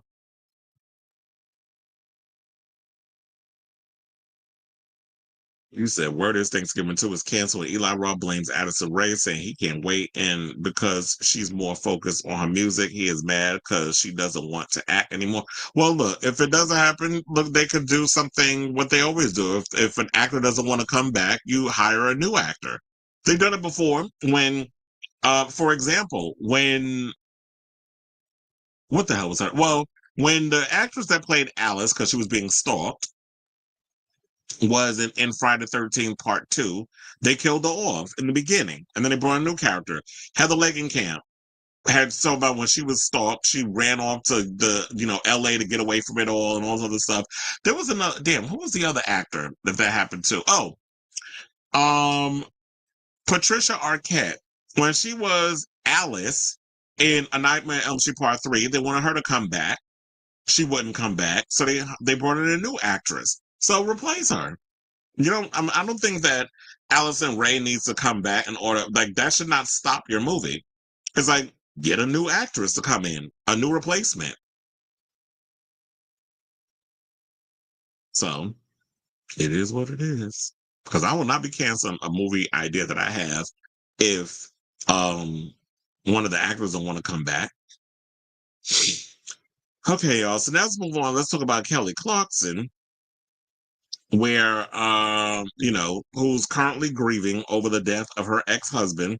I do like the idea that a lot of people out here were showing a lot of respect in that whole regard of what was going on with her and Brandon, that regardless of, I understand he was a POS, he was a mess towards in that whole marriage situation. So there was a lot that was coming out regarding of like how ugly their relationship got in the throes of the divorce. But at the end of the day, that is the father of her children. She once had love for him when everything was going well. So all the money, financial, all the other crazy business stuff aside, kids lost their dad. But according to the NBC situation, because there were rumors that were going on back in the day of like there was issues going on behind the scenes of the talk show and all this other stuff, and everybody was trying to say like she was trying to back away from doing the show. So now looking back on it, it had nothing to do with that. A lot of it was Brandon was going through a lot of stuff with his health, and it was probably affecting her children because they were scared they were going to lose their dad. So she was putting her family and everything before her career, which is what everybody should do, and not be out here just worrying about the industry and all the other stuff, because they'll always be there. Even though they always feel like, oh, you could be easily replaced. So yeah, so on Thursday, as y'all know, he died at age 48 following a private years-long struggle with melanoma. The talent manager passed away peacefully, surrounded by family, according to a rep for the family, saying, quote, "We thank you for your thoughts and prayers and ask everyone to respect the family's privacy during this difficult time." I don't know why I decided to do a British accent, but it just went. We hear Clarkson stepped away from her NBC show to take care of Blackstock, whom she divorced in 2022 after a lengthy and contentious legal battle while he battled skin cancer. So I was like, oh, I forgot. Like melanoma is a form of skin cancer, which that would freak me out because uh that's why I was like, you know what? I definitely think it's vitally important. We take care of our skin, we wear our suntan lotion and all that other stuff and protect ourselves from these sun rays. Cause yeah, it is getting hotter outside, especially with the climate change and all that stuff. So they said it's been exhausting and so sad. This is what a source told Page Six on Thursday. Kelly has been working so hard as well as looking after Brandon.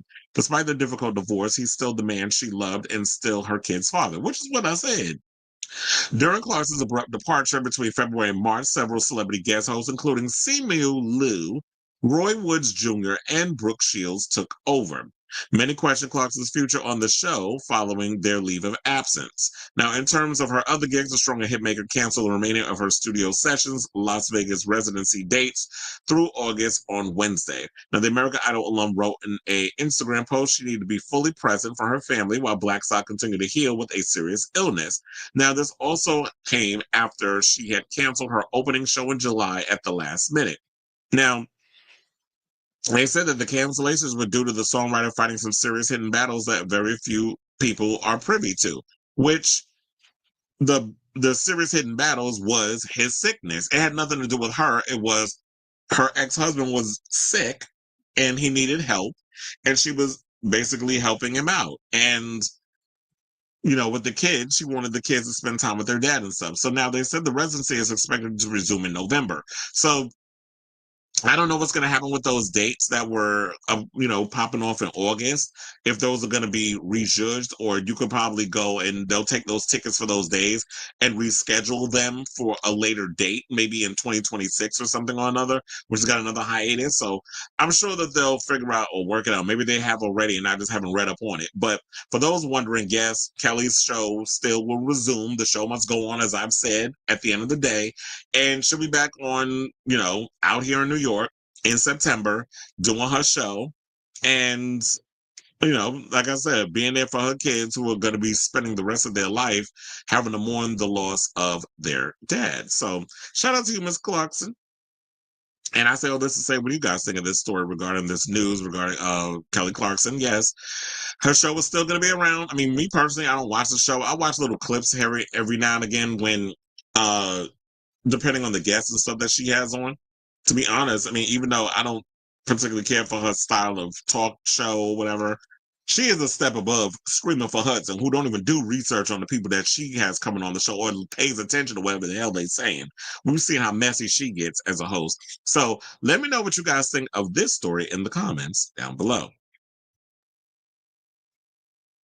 Okay, so now let's get into our next topic, and let's talk about Miss Gina Carano, who seems to have gotten herself a big W as she and Disney have reached a mutual agreement in regards of her defamation case, which I don't know if y'all knew this, but that's what was making me side-eye the situation.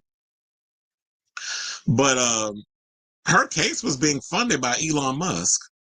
And she said he wasn't even asking for anything in return. Yeah, because I'm surprised. I mean, if he was, you'd probably be pregnant via IVF, because we know that dick of his allegedly don't work.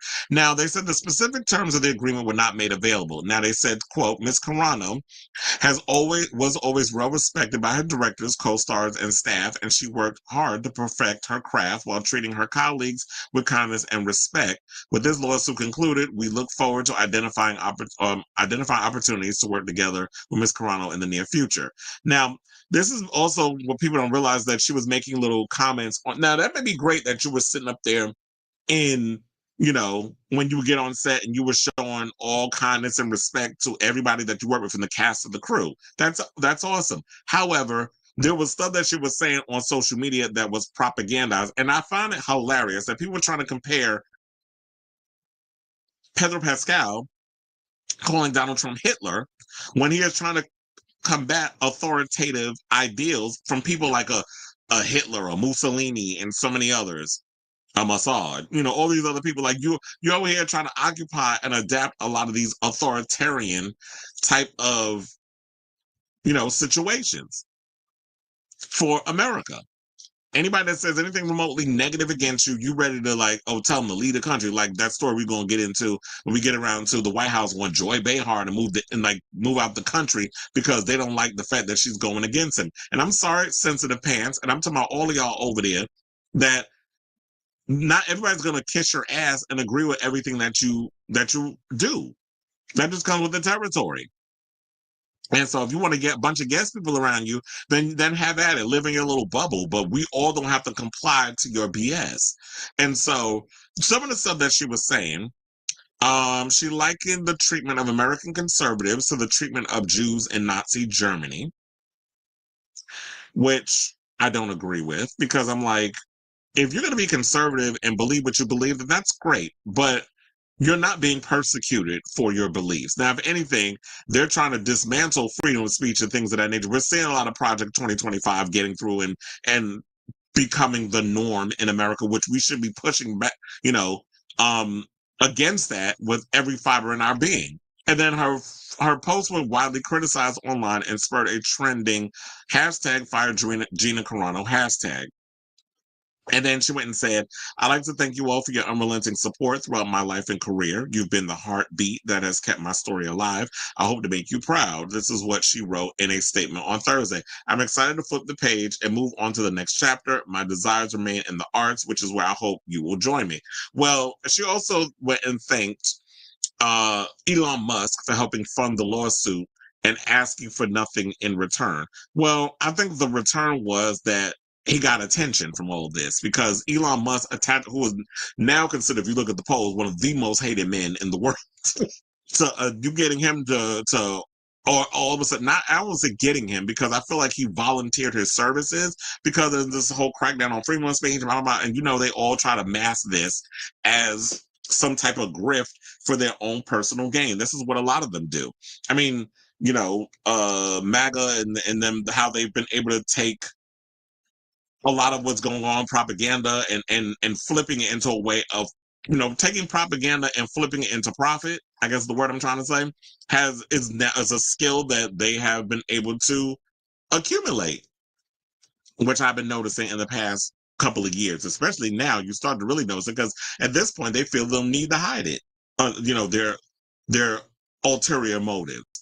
So funnily enough, Disney said we look forward to working with the future. Quiet as it's kept. I do not think Disney is going to be working with her. They were trying to give their diplomatic PR answer. So I don't think that we'll ever be seeing her as Cara Dune back on our screens. I don't think she'll be playing that character. I don't think Disney will be messing around with her. I think they did give sort of their blessing for her to go off in other studios. Only time will tell if we'll be seeing them wanting to work with her in any sort of way. But if she does need a job, I don't know why she don't hit up Mel Gibson. He's about to shoot the Resurrection of the Christ, which is allegedly rumored to be a 2-part movie. That they splitting that in 2 parts. First of all, how are y'all even making a sequel to a movie where Jesus died at the end? You dingbats are still waiting for that heifer to be resurrected. So I don't know how y'all expecting we're gonna get a whole long ass movie about Jesus coming back from the dead. Okay, y'all still waiting. But anyway, so I say all this to say, what do you guys think of this story regarding Gina Carano and settling with Disney? I think also, politically speaking, I feel like if the shoe was on the other foot, if Trump was not reelected as president, we would not be here right now squashing defamation suits or whatever. I think Disney would have really taken her to task. They don't want that smoke from the conservatives. Everybody's bending the knee to this new authoritative regime. So with everybody seeing that, people are quick to give him money when he's suing because they don't want to be dealing with years in court because they know they're right about reporting the news, and they're giving him this leg up. He wants an inch, it takes a mile. So you have people who are bending the knee to him, Paramount Plus bending the knee so that way they can get their little stupid deal with Skydance, which they already got. That I think finally went into effect. And so all of this stuff happening where a lot of these businesses are bending the knee because it's all about their bottom line. They don't have morals and things. Their morals come with the dollar sign attached. So when you have all of that, that's what we're getting. So I'm not surprised that Disney decided to bend the knee in the situation and give Gina what she wanted. Now, will she have a career in Hollywood? Only time will tell, but I don't see it because it's quiet as kept. I never thought she was a good damn actor to begin with. I enjoyed seeing her, on screen. I liked her in the Fast and the Furious movie where she had a little fight scene with Michelle Rodriguez. Then at the end, she got eaten by the plane. Like, wrong team, bitch. Kicked out the door. I did like her dynamic with that. I liked her in that film, because it was the action stuff. And I didn't mind her in The Mandalorian. And so, and I also didn't like her debut movie. I forgot the name of this with Steve Soderbergh, and Channing Tatum was in it along with I think Michael Fassbender. It was a bunch of people where she was playing like an assassin or a spy or something or another. That was like her breakout role. So, and I think they put her in it because of her MMA background, and that was like a big thing at the time. And so they wanted to cast this woman in a movie, even though her acting wasn't that great, but her action stuff that she was doing was. So I definitely want to hear from y'all what your overall thoughts are on this whole Disney Lucasfilm people settling with Gina Carano over the drama that she was going through at the time with them and them bending the knee because they don't want to because of the current administration that we're in. Because if Kamala Harris was president, trust to believe they would not have reached no mutual agreement. They would have told her they would have had they would still been bleeding legal money from Elon Musk, who was footing the bill. So let me know what you guys think of this story in the comments down below.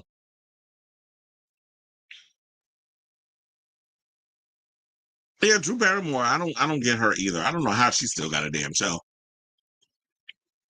And I like Drew Barrymore.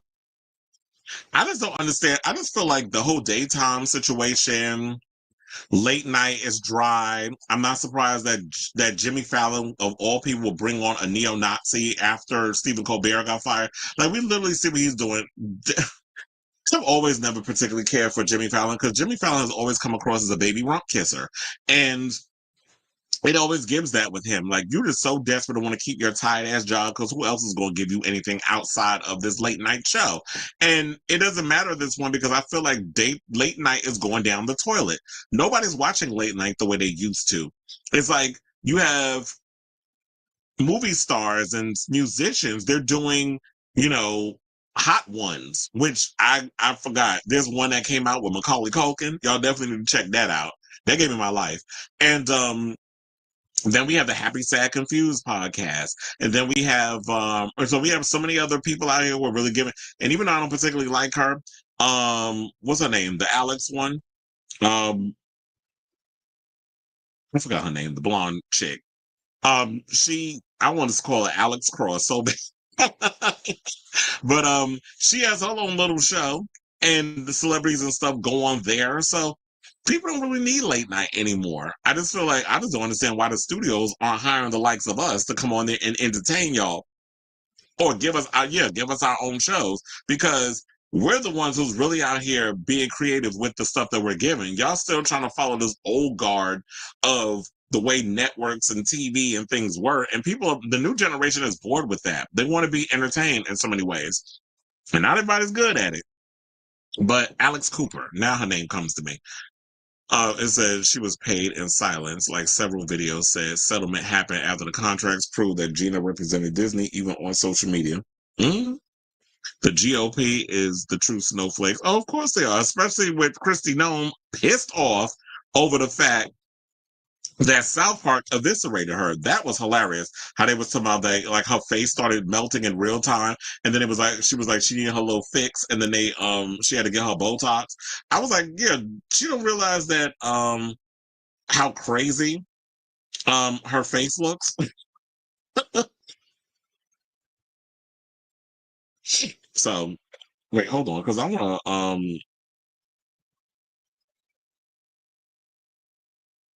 I want to look it up because I have it in my post.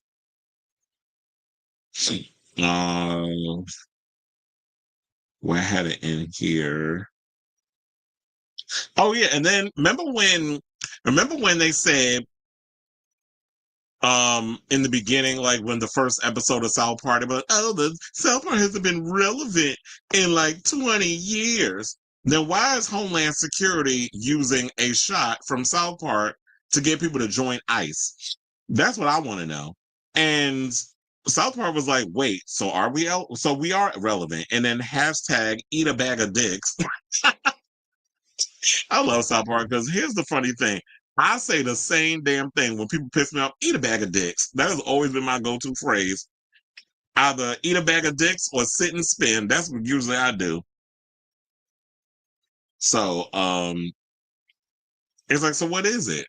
So they the main. So as you say, yes, they are the main snowflakes. They always want to call anybody when they feel like they got a moment. They want to use that as, oh, they got their little victory in. But when y'all mocked and made fun of, then y'all get to be sensitive and y'all get to cry and all the other stuff. And it's like, no, y'all a bunch of damn snowflakes. Y'all the biggest snowflakes. I could take a joke. I could take it because I could throw it the fuck back. But a lot of people can't.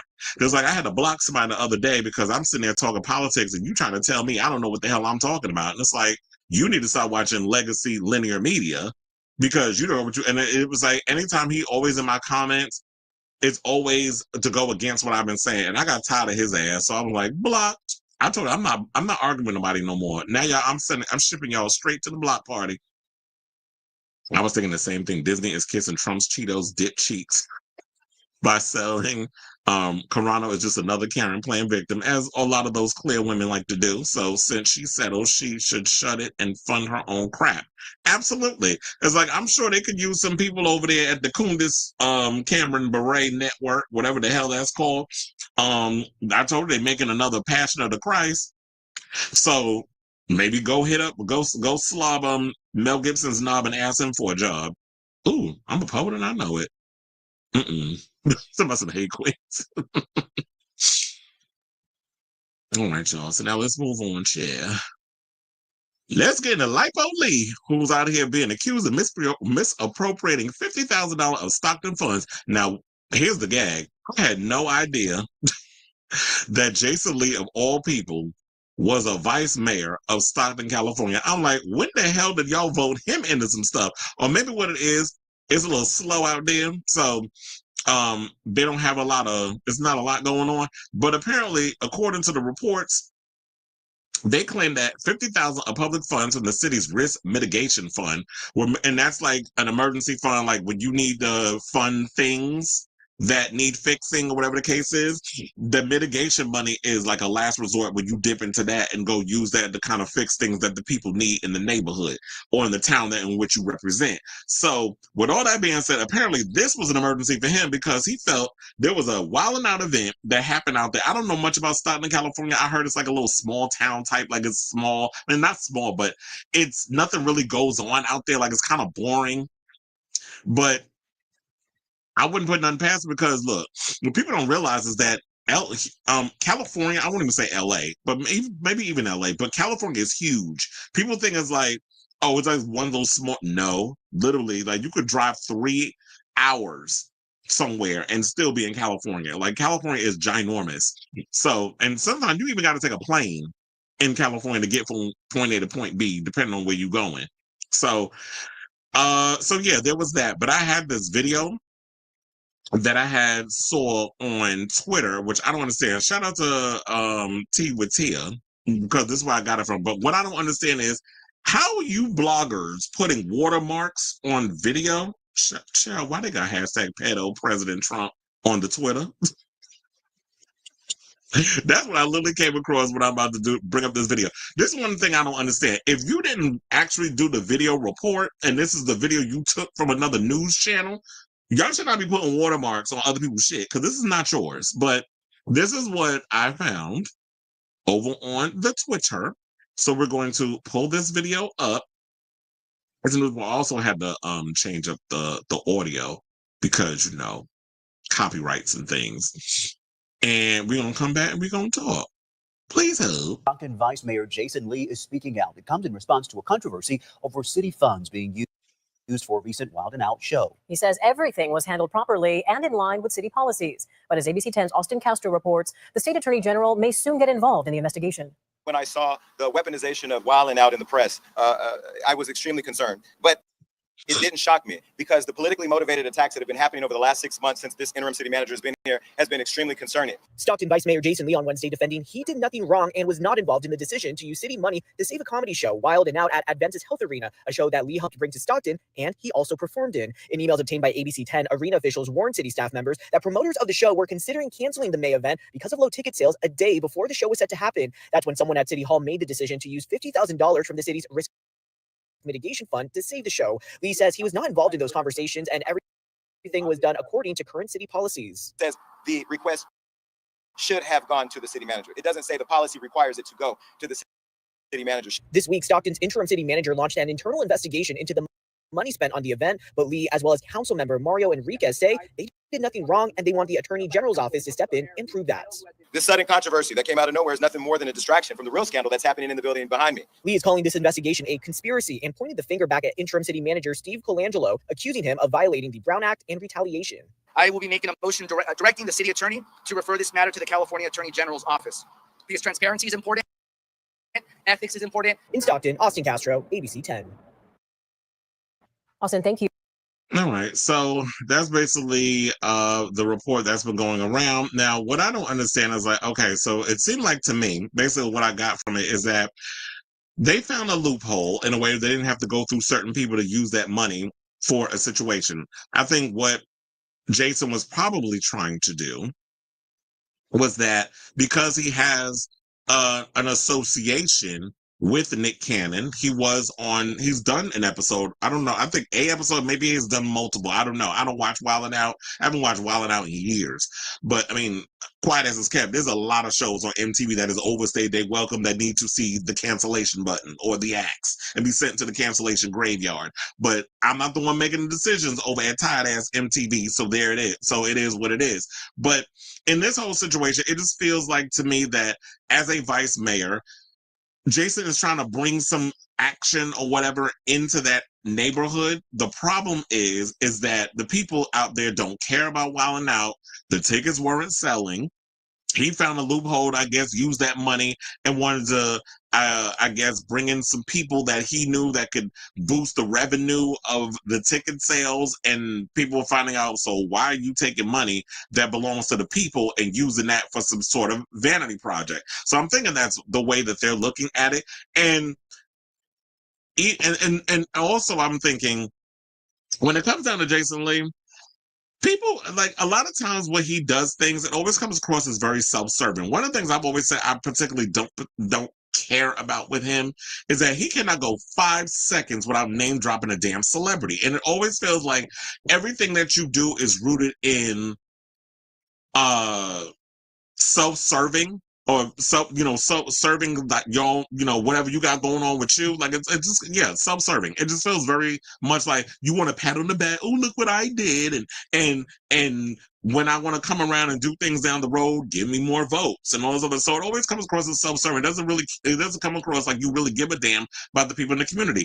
Also, if y'all live out in Stockton, I want to know, like, now, if he's supposed to be a vice mayor, has he passed anything out there? Like, has he done anything for the community? How long has he been this vice mayor? Like, all of a sudden, I was yesterday years old, because that's when I found out when it's tea that he is a vice mayor. I didn't even know he had that job. I thought he was still over there running his mouth gossiping over there at Hollywood Unlocked and the Jason Lee show over there on the YouTube. So, I mean, I don't follow him. So that's what I thought he was still out there doing. Or maybe I'm behind. But like I said, if I'm not following you, I don't know what you're doing until it makes national news. So I would generally be curious about this whole situation. It's like you bringing Wild 'N Out to a town that is probably very much like Mayberry. Like very dry, very boring, not a lot of celebrity interactions going. Now, maybe if he were to put this in West Hollywood or something or another, maybe it would have worked better out there, like somewhere in the LA area, because of celebrity and all that other stuff. Tickets would have probably did better out there. But if the people of the town is not all about the entertainment and stuff, or a Wild 'N Out type situation, I don't know why that money was what the funds was misappropriated for that sort of thing. So the, you know, what is it? So it starts at the top. You are the top, sir. You need to find out what's going on with this whole money. You saying you're being set up. I'll definitely be keeping you guys abreast of the story as it develops, because we don't really know much about the situation and what's going on except for that video and what we have in the whole situation. So I'll definitely be keeping an eye on this. And I also think that with something like this happening, couldn't he possibly see jail time if convicted? Like, you could be thrown into jail, Miss Mamas, and I don't think you're ready to drop that soap. So I say all this to say, what do you guys think of this story regarding Lipo Lee out here allegedly misappropriating the people's money? And that whole, you know, and all that other stuff. Like I said, I'll definitely keep you guys abreast, because I'm definitely interested in this messy story. So let me know what you guys think of this story, since I've said it like so many times, in the comments down below. I too was shocked by him being a vice mayor. So if he has enough time to do a podcast and be a vice mayor, I suspect either not much is happening in Stockton, or folks in office aren't doing it. Well, how they're different than any other politician these days. Y'all sit up here and talk about we're lazy. We shouldn't be giving free health care and all this other stuff. We should be giving all the things that we worked so hard to get. But y'all can get free healthcare to Israel. Y'all can do that, but we can't get it? Okay. And on our dime, mind you. So they can get the free healthcare, but not Americans. We asking for too much. Hence why they firing all these people and trying to replace everybody with AI. So as much as I love being a part of this country, this has become a freaking joke due to these damn oligarchs and these business people and these billionaires and all this other mess. But not you tackling at Jason Lee plus jail equal. But yeah, I was just like, yeah, it's a lot of that. But then I had people in my comments about, well, if the president could take this amount of money, then why people complain about it? I said, okay, because one person do it, that makes it okay. I hate that whataboutism when people be doing that shit. It's like, oh, so the other person's over there doing mess, then it's okay for other people? No. This is the people's money. A lot of you people, when you don't, it clearly goes to show a lot of y'all don't know about politics, because when it comes down to it, the politicians, which it seems like a lot of y'all forgot, work for us. We're the ones that vote they ass in the office. So when y'all running around here doing all this mess, we have the power to put them in. We have the power to get them out. And that's what we got to start doing. We have to learn to take our power back, come together collectively, and get rid of these damn fools that's up in here doing the mess that they doing and who they cook to. Because at the end of the day, it always feels like all these politicians, all they care about is their bottom line, money, and how corrupt they could be, and who taking kickbacks and this one and that one. It's like that's I feel like why people feel hopeless in this whole political climate. The only person I see that's giving anybody amount of hope, I feel like, is we gonna be the guinea pigs over in New York with Zoran Mamdani. So that's what I'm feeling with that. All right, so now let's move on and let's get into this L.A. Reid story, because apparently a judge has ruled that Drew Dixon, who is accusing L.A. Reid of assault, they said she can seek damages over past loss commissions in her SA lawsuit against L.A. Reid messy behind. So as trial nears, in the SA case against legendary music executive Antonio L.A. Reid, a judge has ruled that former Arista A&R exec Drew Dixon can keep seeking damages over commissions she supposedly lost when Reid refused to sign Kanye West and John Legend to the label. The ruling on Thursday, August 7th, comes just 1 month after Dixon's civil claims against Reid are scheduled to go to trial in New York's federal court. Now, Dixon's 2023 lawsuit alleges that Reid, who heads up Epic, Island Def Jam, and Arista over the course of a storied career, harassed her repeatedly and then forcibly kissed and groped her twice in 2001. Now, sidebar, are we really supposed to believe that L.A. Reid like vagina? Because I never got that vibe from him. I always thought that he was a, how you doing, on the low. Or was that just me? He gives me Butch Queen. Now, Dixon says that in addition to making her depressed, allegedly, let me say all of that before I get accused, allegedly. I said he gives me the vibe. I didn't say I know some stuff. But I ain't the only one out here in these streets that got to be getting a Butch Queen vibe, or somebody always say Femme Queen, from Mr. Antonio Reid. Now, Dixon says in addition to making her depressed and suicidal, Reid's alleged abuse caused her valuable professional opportunities. She claims that after she rejected his advances, he retaliated against her by refusing to sign 2 promising young artists she wanted to bring to Arista, which, as I said, was Kanye and John Legend. The lawsuit alleges that Reid berated Dixon in front of Arista's entire A&R department about Ye's audition being a waste of his time and that he didn't even bother to show up for Legend's audition. Dixon says she lost out to hefty future commissions because of these signing snubs. Neither Kanye or Legend is accused of any wrongdoing. Well, no, obviously I didn't get any of the wrongdoing stuff from this story. I just she was trying to bring them in, get them signed to the label, but L.A. Reid, because she didn't want to give him what he wanted, then he's like, nah, I don't want them. And look, they both blew up anyway, so she's mad because she lost out on the opportunity of bringing these people to you, where the label could have been making millions off these artists, and she could have gotten her little commission for bringing that talent over there, and you robbed her out of her finances, allegedly, according to the lawsuit. They said Reid adamantly denies all of Dixon's claims and is scheduled to contest them before a jury starting September 8th. Now, ahead of the trial, his lawyers had sought to limit Dixon's potential recovery by arguing in a so-called summary judgment motion that any damages over the Kanye and Legend auditions are outside the statute of limitations. But Judge Jeanette A. Vargas refused in Thursday's order to bar these lost commissions from the upcoming trial. The judge said Dixon could keep pursuing such damages, at least for now, under New York's Adult Survivors Act, that would be ASA, a law that created a 1-year window for otherwise time-barred SA claims to be brought in court. Saying, quote, defendant is correct that for a cause of action to be revived under ASA, it must be brought for an injury or condition suffered as a result of conduct which would constitute a sexual offense, writes Judge Vargas. It does not follow from this, however, that damages are limited once a cause of action has been revived. The judge knows, however, that Dixon's summary judgment ruling is only considering the issue of the statute of limitations, and it may well be that plaintiff cannot cover lost commissions under any of the asserted causes of action. Thus, it remains to be seen whether Dixon will actually be able to win a money judgment for these lost signing fees at all. So it's like, yeah, she could push forward in trying to get that money, but she might not get it. So we're just gonna let her be like, okay, you can still pursue it, but there's no guarantee that she's gonna get that money. Now, it would be nice if she can get it, but in my gut, I don't feel like she is. I don't feel like, yeah, she's gonna be able to get that commission coin, because they're gonna be like, okay, so where's I don't know how that works. I mean, is there like you have to prove that you were going to bring them there? Do we have to subpoena John Legend and Kanye to come in and do that? But I don't know if anybody want to talk to Kanye. That man he out there where the buses don't run. So I don't know if it would be smart to bring his unstable behind up in there to be under the court of law. I mean, this is the same one that was trying to clout chase at Diddy's trial.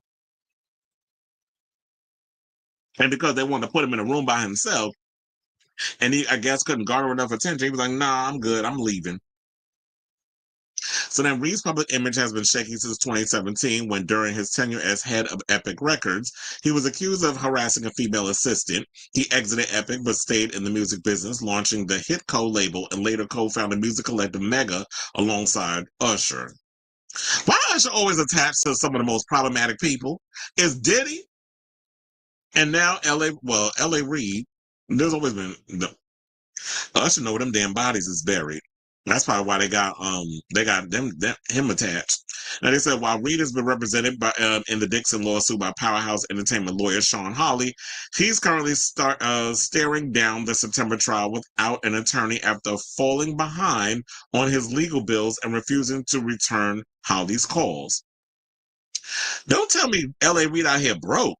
They said Judge Vargas is allowing Holly and her team to step away from the case due to this rift, but say Reid's September 8th trial is firm. That means Reid must either get a new lawyer before then, represent himself, or be subjected to a default loss if he's a no-show. Well, here's the thing. Based off of this team, I have a feeling it's going to be a situation where it's going to be a default loss. I don't think, because if he's struggling, if he's allegedly falling behind on bills and this, that, and the other, and not returning the call of his attorneys, because, you know, having a lawyer is not cheap, and especially when you're doing a high-profile case like sexual harassment or whatever the case is. So I'm thinking in this case, Drew might actually walk away with a win. And I don't know what your financial situation, sir, sir, but it looked like you're going to have to fork up a lot of coins, and we're going to find out when that case kicks off. When it says September 8th. Yeah, around that time. Well, I'll be a week into my birthday by then. Because mine is September 2nd. And so they said Dixon is among multiple women who have accused Def Jam Recordings founder Russell Simmons of the R word. And you know that old queen ran his ass off to Bali. So, you know, and then sitting up here talking about, oh, I can come back and forth to America anytime. I was like, then why we haven't seen you? But Simmons has accused Dixon of lying, leading to ongoing defamation litigation between the two. So it's a good old mess in the world of the music industry, per usual. And yeah, like I said, I could definitely see Drew walking away with a big W on this whole situation. Because if L.A. Reid out here struggling to pay his attorney for this trial, and it hasn't even started yet, I could definitely see like it's going to end up a default situation.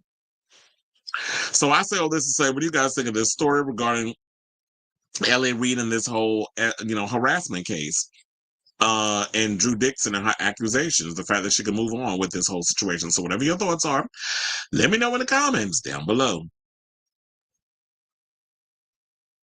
The Democrats are so divided in beliefs and morals. They actually have beliefs and morals, because I wouldn't know from the lack of fighting they're doing that they allow Gaza to cost them an election. No, because a lot of them are cut to Israel. When you're taking money from super PACs, especially that are Israel funded, like AIPAC, I mean, of course you agree with a lot of what they're doing. Democrats, basically, what I've come to learn, have put policies in place that we don't agree with, like the genocide of Gaza, which Biden started, and is giving and basically gave the Republicans the wrecking ball to finish what they were using with a scalpel. So that's how I kind of look at it when it comes to politics. Democrats will use things with a scalpel where they take a little bit at a time, where it's like you're not really noticing the cuts that they're doing. But Ronald's like, oh, and fuck that. We coming like a wrecking ball. Like, they very Miley Cyrus with it. They come in with the wrecking ball and just wreck and destroy everything. And it's like, and we're going to leave a mess for the Democrats to clean up. So that's always kind of been like that I've noticed, even down to the Iraq War and all that stuff, and everything in that. But you said the artist that I keep mentioning, Ethel Cain. I've heard about her. I haven't really gotten a chance to listen to her music yet, but I have heard of Ethel Cain. They dropped my favorite album from this year, Yesterday Better Than Virgin Mayhem, Eusheshua. I think the way she spelled it is like Eusheshua. I just want to say it like that. Addison and any other release this year. I'm definitely going to have to compile a list. I started writing down some of my favorite songs of the year already, but I'm going to start to compile a list. I thought I was going to do like a thing on my website. I don't think I'm going to do that. I think what I'll do is I'll probably start using this show as a way to give y'all my top 10 favorite albums of 2026. 5. I was like, what year are we in again? 2025.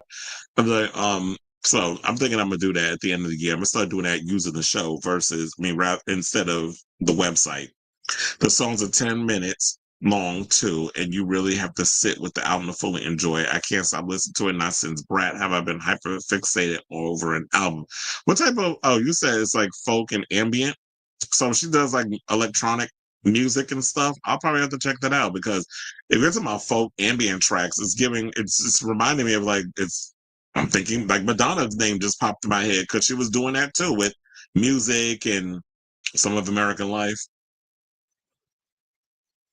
So I'll check out Miss Cain. I'm looking forward to Alison Goldfrapp's album is finally coming out next week. I'm like, ma'am, you had us waiting too damn long for that record. I'm still mad they got us waiting so damn long for Jade's record to come out. I'm like, y'all should have dropped that a long time ago. I said yes, but it's very not depressing. Well, I think I'm probably gonna have to be one of those that sits with it and listens, but I don't know if I want to be out in the street doing that. I probably have to listen to it in the confines of, like, if I'm in the bed laying down and I want to listen to some music. All right, y'all. So now let's get back into the show. And let's talk about Off Cheat, who out here being a bird per usual, because he took his ass over there to the Joe Budden podcast, Roll Them Simps, and was up in there talking about how he feels that his exes haven't upgraded after leaving him, which sparked outrage among fans who defended Cardi B's choices, because he's still trying to find a way to dig into Stefon Diggs. And then I'm going to dig into his ass once we finish playing this clip. So I'm not going to play the whole thing over there at the Joe Budden podcast, because they irritated me with the way they reacted with this whole situation. And sometimes I feel for Melissa Ford, because this whole tactic, what they doing with a lot of these shows, particularly like, oh, you got to have like 7 dudes and 1 girl, like that whole shtick is tired. That's why I'm glad that they got smart over there at the Breakfast Club and was like, instead of just having to be Jess Hilarious, Charlamagne, and DJ Envy, they added Lauren LaRosa to the cast. So now it's 2 girls, 2 dudes. So Lauren gets to be the factual, reporter who brings the tea and has all her I's dotted and her T's crossed. You have Jess sit there and just try to be funny. And I emphasis on the try to be, and then give her opinion on stuff. And then you have Charlamagne up in there saying what he's saying. You have DJ Envy just sitting there looking like a lump on a log. So let's get to this video, and we will come back and we'll talk. Peace out.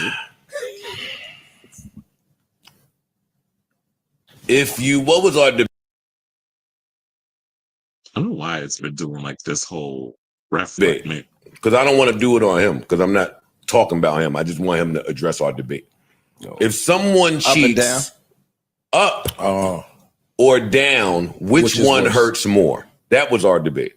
If somebody cheat up or down, like if me and Mel are together and I cheat on her and I go get some dusty ass bitch, or and then I end up with somebody that's Idris.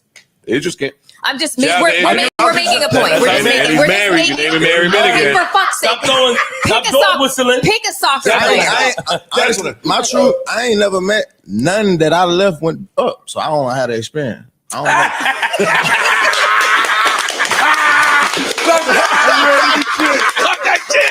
Talk that shit. Okay, so at that point, I was like, okay, we got enough. First of all, you already saw, like, out of all the men, them simps sat up there clapping, because they could never, no shade, none of y'all could back a girl like Cardi B. And Melissa was the only one that looked like she had a shift in her chair because she was uncomfortable. But I guess this is what you got to do when you the sole girl in a room full of simps. But in that whole situation, we get the shade, it's cute or whatever, but sir, we're not going to sit up here and act like that you was Joe somebody before you got with Cardi B. Yes, you went and, yes, you wound up, you were in the Migos. That was cute or whatever. No shade, but everybody was more or less about the other ones. Quavo and, Takeoff. Didn't Takeoff die? So, and then Quavo, I think more people was into him than they were into you. You were upgraded once you got with Cardi, because quiet as it's kept, nobody was really checking for Off Cheat before he was with her. Yeah, he has little mediocre, his little moderate hits or modest hits or whatever the case was. But to be honest, she upgraded you, because ain't no way in hell your ass, unless you was paying all that kind of money, was getting courtside seats at a Knicks game. Whenever I would see y'all, because I told you I work at the Garden, whenever I would see them, yeah, Cardi would be the one sitting courtside, because Cardi's cachet is, even though she ain't put out a music in a month of Sundays, and yeah, album number 2 is finally coming, she was the one that was the hot commodity. Everybody wanted to mess with her. She was getting invited to the Met Gala. She was getting invited to all these places. She was sitting on the, front row at the runway next to Anna Wintour. You wasn't getting all them invites. So yes, you being attached and being community dick for Cardi B and her husband and everything was getting you a lot of cachet and getting you into a lot of rooms. So when you in there with them hood boogers that, yeah, they only hit a certain type of market and you not crossing over on that other side, because yeah, Joe Budden had a taste of that 20 years ago. The rest of them in that room ain't never had that opportunity. And there's no shade. I'm just saying. Like, we're going to talk real. We're going to talk real. So you can sit up there and act all salty and act like your goddamn feelings is hurt. But what you're not going to do is try to diminish on Cardi B's situation because you want to look cute in front of all them simps in that damn room. That's not what we're going to do. And to me, it was just the disrespect of it all. Where you was up in there trying to be like you was saving face. So you sit up there and talking about you dead serious and all this other mess. I was trying to see if there was any more going on with that. So yeah, then they went on to say with the article, shout out to Vibe. It was like, this is far from all Offset discussed during the podcast appearance. He was also asked to share his thoughts on Cardi's song Outside, which was speculated to be a diss track directed at him. And he went on and said that he knew about the song before the song came out. And prior to the BS that was happening, meaning the BS meaning you couldn't keep your dick in your pants. That's what it was. Because throughout your whole marriage, you was out here slinging community dick allegedly with other women. And Cardi got tired of your BS. And then you over here doing your little gaslighting and doing your little messy stuff online, which she has been relatively quiet about. But then it got to a point where she got her wits in, and the Libra side that we don't like dealing with decided to come out, and she had to go and cuss her behind out all over social media. And then you go and do this. I don't know, since then, has she come out and said anything clapping back at him or whatever? I think she's busy dealing with the fact that when she made that little joke about her double XL shirt selling out, and she made that fat joke, and a lot of y'all got pressed over that. That's what she's busy dealing with. So I don't think she's even addressed this off-cheat Joe Budden interview, which I think Cardi I think she does have beef with him, because if I'm not mistaken, a while ago, I think it might have been in 2025, didn't she kind of come at him on social media and drag him through the mud? So I think, yeah, they do got beef.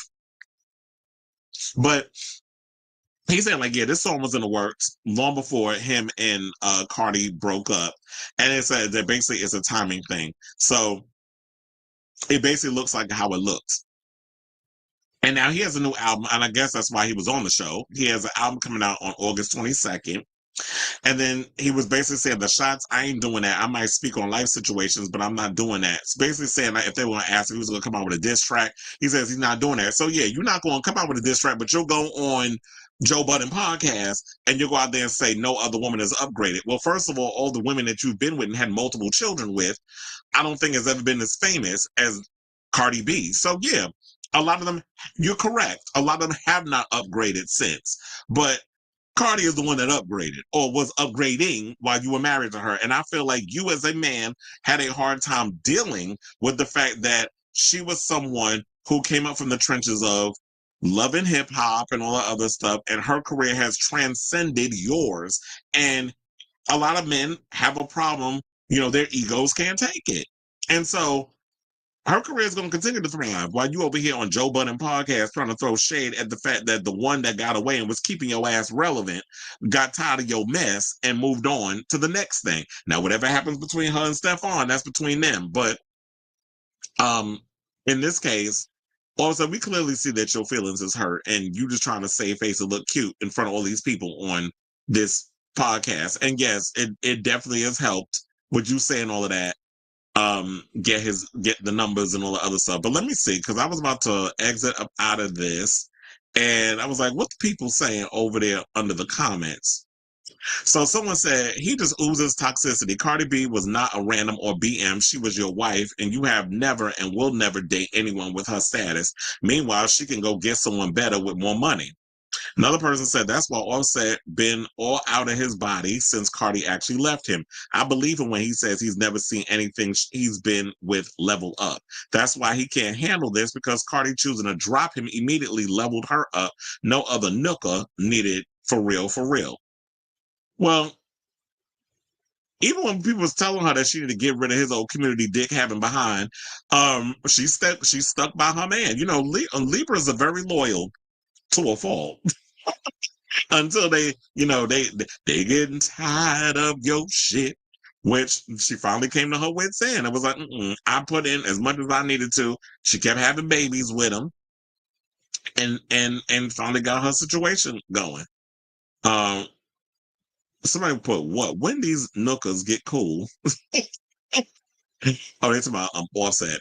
And oh yeah, it was about and that's what I was wondering, because that's why I said that. I was like, I guess it was about Joe Budden and Offset. Well, the Migos, because I'm like, yeah, when did y'all make bygones be bygones?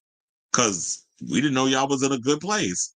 Another person said, it's cool to be human, bro. That shit hurt. It would be doper to admit it. Yeah, but you know, when you are your whole situation is rooted in toxicity, people like an Offset is never going to come out and show that they're vulnerable or own up to what they did in the relationship. It's always one-sided. It's always the woman is the bad guy, and none of the women have upgraded. So apparently you think you Beyonce, where you the ones that upgraded the women and not the other way around. She upgraded you, sir. Because like I said, they left your ass on the turnpike before Cardi went and cleaned you up. Metaphorically speaking. And they said, Offset don't never need to get married again. He's a cheater, and the way he's stuttering, you could tell he making up ish. Another person said, fumbling Cardi is crazy. She really loved him and held it down. They could have been an amazing power couple. It's okay though. She could still do that with someone better in due time. And another person, we're gonna wrap this up, said, imagine believing this about yourself while being a liar, cheater, and adulterer. So yeah, the people was dragging his ass online, and rightfully so. And I don't think I have any more else to add to this situation, because I feel like I did the dragging along with bringing up in other people in the comments and what they had to say on that as well. But I ask all of you, what do you guys think of this story in regards to what Offset had to say about Cardi B? And it was like, yes, that was a big bag he fumbled. And I definitely want to hear from y'all. So whatever your thoughts are on this story, let me know in the comments down below.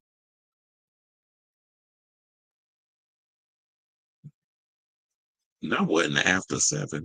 Oh, you talking about that? How he was looking? He was definitely looking like he was in a R&B group. Child. Now, speaking of people who would definitely need a damn upgrade, but won't ever get it. Let's talk about MAGA Superman, Dean Cain, because ever since all of a sudden, he started to grift because nobody been checking for him since the late 90s. When did they cancel Lois and Clark? I don't even know. But it been off TV for over 2 decades, I feel. And now Dean Cain, who looked like he ate the whole goddamn cornfield in Kansas, because that's a big bitch. I've seen pictures of him lately. I'm like, damn, I don't even think you can see your dick over your gut. So he basically went and has been all over Fox News. They just so happy for any kind of relevancy. They'll give any has-been a place, especially him, Kevin Sorbo, all these other losers. And he recently was somebody he was going to join ICE. Now, mind you, last I forgot, Dean Cain's real government last name is Tanaka, so he's half Japanese, and he's up in here trying to act like he a white man, which is what a lot of you clear folks or a lot of you coloreds like to do whenever y'all want to assimilate into a certain type of situation. Y'all run around trying to act like y'all white. Your daddy's a whole Japanese man. They was putting people like your father and his generation in concentration camps. So let's look at the history. But you over here cooking for these people who was so literally round your behind up and put you in alligator Auschwitz, then so as have you be a part of ICE. But because he's Dean Cain, the has-been actor, and it's giving them some sort of relevancy over there at the Fox News or whatever, or in the Trump administration, they're loving all this attention. So a couple of celebrities came out and dragged him, one being John Leguizamo and also Margaret Cho, but we'll get into what she had to say in a second. So yeah, Leguizamo, who I love, by the way, and one of the nicest guys, because I've met him quite a few times. So it was had a few words for Cain after the former Superman actor shared that he plans to be sworn in as an immigration and customs enforcement agent, saying, what kind of loser volunteers to be an ICE officer, an unemployed one? Leguizamo said in a front-facing camera video posted on his IG on Friday. What a moron. Dean Cain, your pronouns are has/been. Oh, so that's where they got that line from, because that was the first time I read that. Well, let me see if I can go to it, because I didn't even think to do that until now. Sometimes I'll be doing this show in real time. Well, obviously it's a live. Why the first thing I open on Instagram is this boy with all this meat in a thong dancing in a strip club. I'm like, these Dominican boys, I'm scared of y'all and all that stuff y'all be packing between y'all legs. But anyway, let me wait, where am I looking? I got distracted by Peen. Okay, so we go on to John Leguizamo. Hold on. And I was like, let me see if I can find if the post is up there. I don't think I see it. I wouldn't even know where to find it. Like which video? Oh, I think I found it. So hold on. Not in there. Let's see if I can bring this up for y'all. Okay, I think it was this one. So yeah, he posted this, and you see how fat he got? So yeah, so he posted this. He basically said, Nuff said, oh wait, why am I not following you? I thought I was following you. And it says South Park episodes are gonna be unreal. The most insane part about his hard on for Ice is that his grandfather and grandmother were Japanese and they were put in the internment camps, including his father during World War II.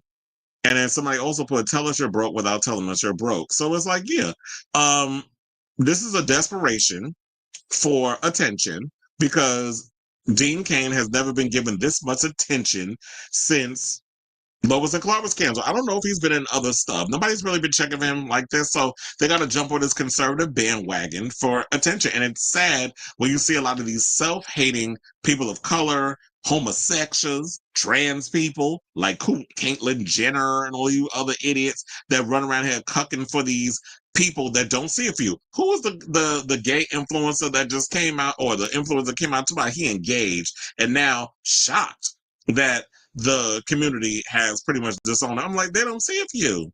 And the one thing that used to irritate me, because I never knew this, when I worked the Trump rally against my will, it was a job, so I have to work what is, the events that's required.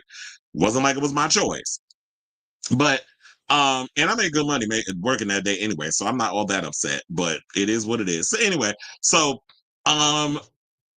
there were some people that were there because I didn't have a bad experience when I worked there. Like everybody who was there that was at the rally was cool with me. Maybe it's because I'm a male and I'm light skinned. So my experience is going to be different than what everybody else got. But some of the people that are of a darker hue that I work with were coming up and telling me stuff like, they think that, oh, well, Candace Owens agrees with some of the stuff Trump is saying, blah, blah, blah, blah, blah. Like, you don't agree? I was like, so y'all think we all a monolith. And this is how some people think. They really think that a lot of us who are of color are a monolith and we think, overall a lot of what they think. But I feel like the real thing with these maggots is that they feel out of place. They don't feel like they belong to anything. So they just latch on to this. And the sad part about it is that these people in this administration are grifting on the fact that these people are lost souls and they just want to belong to something.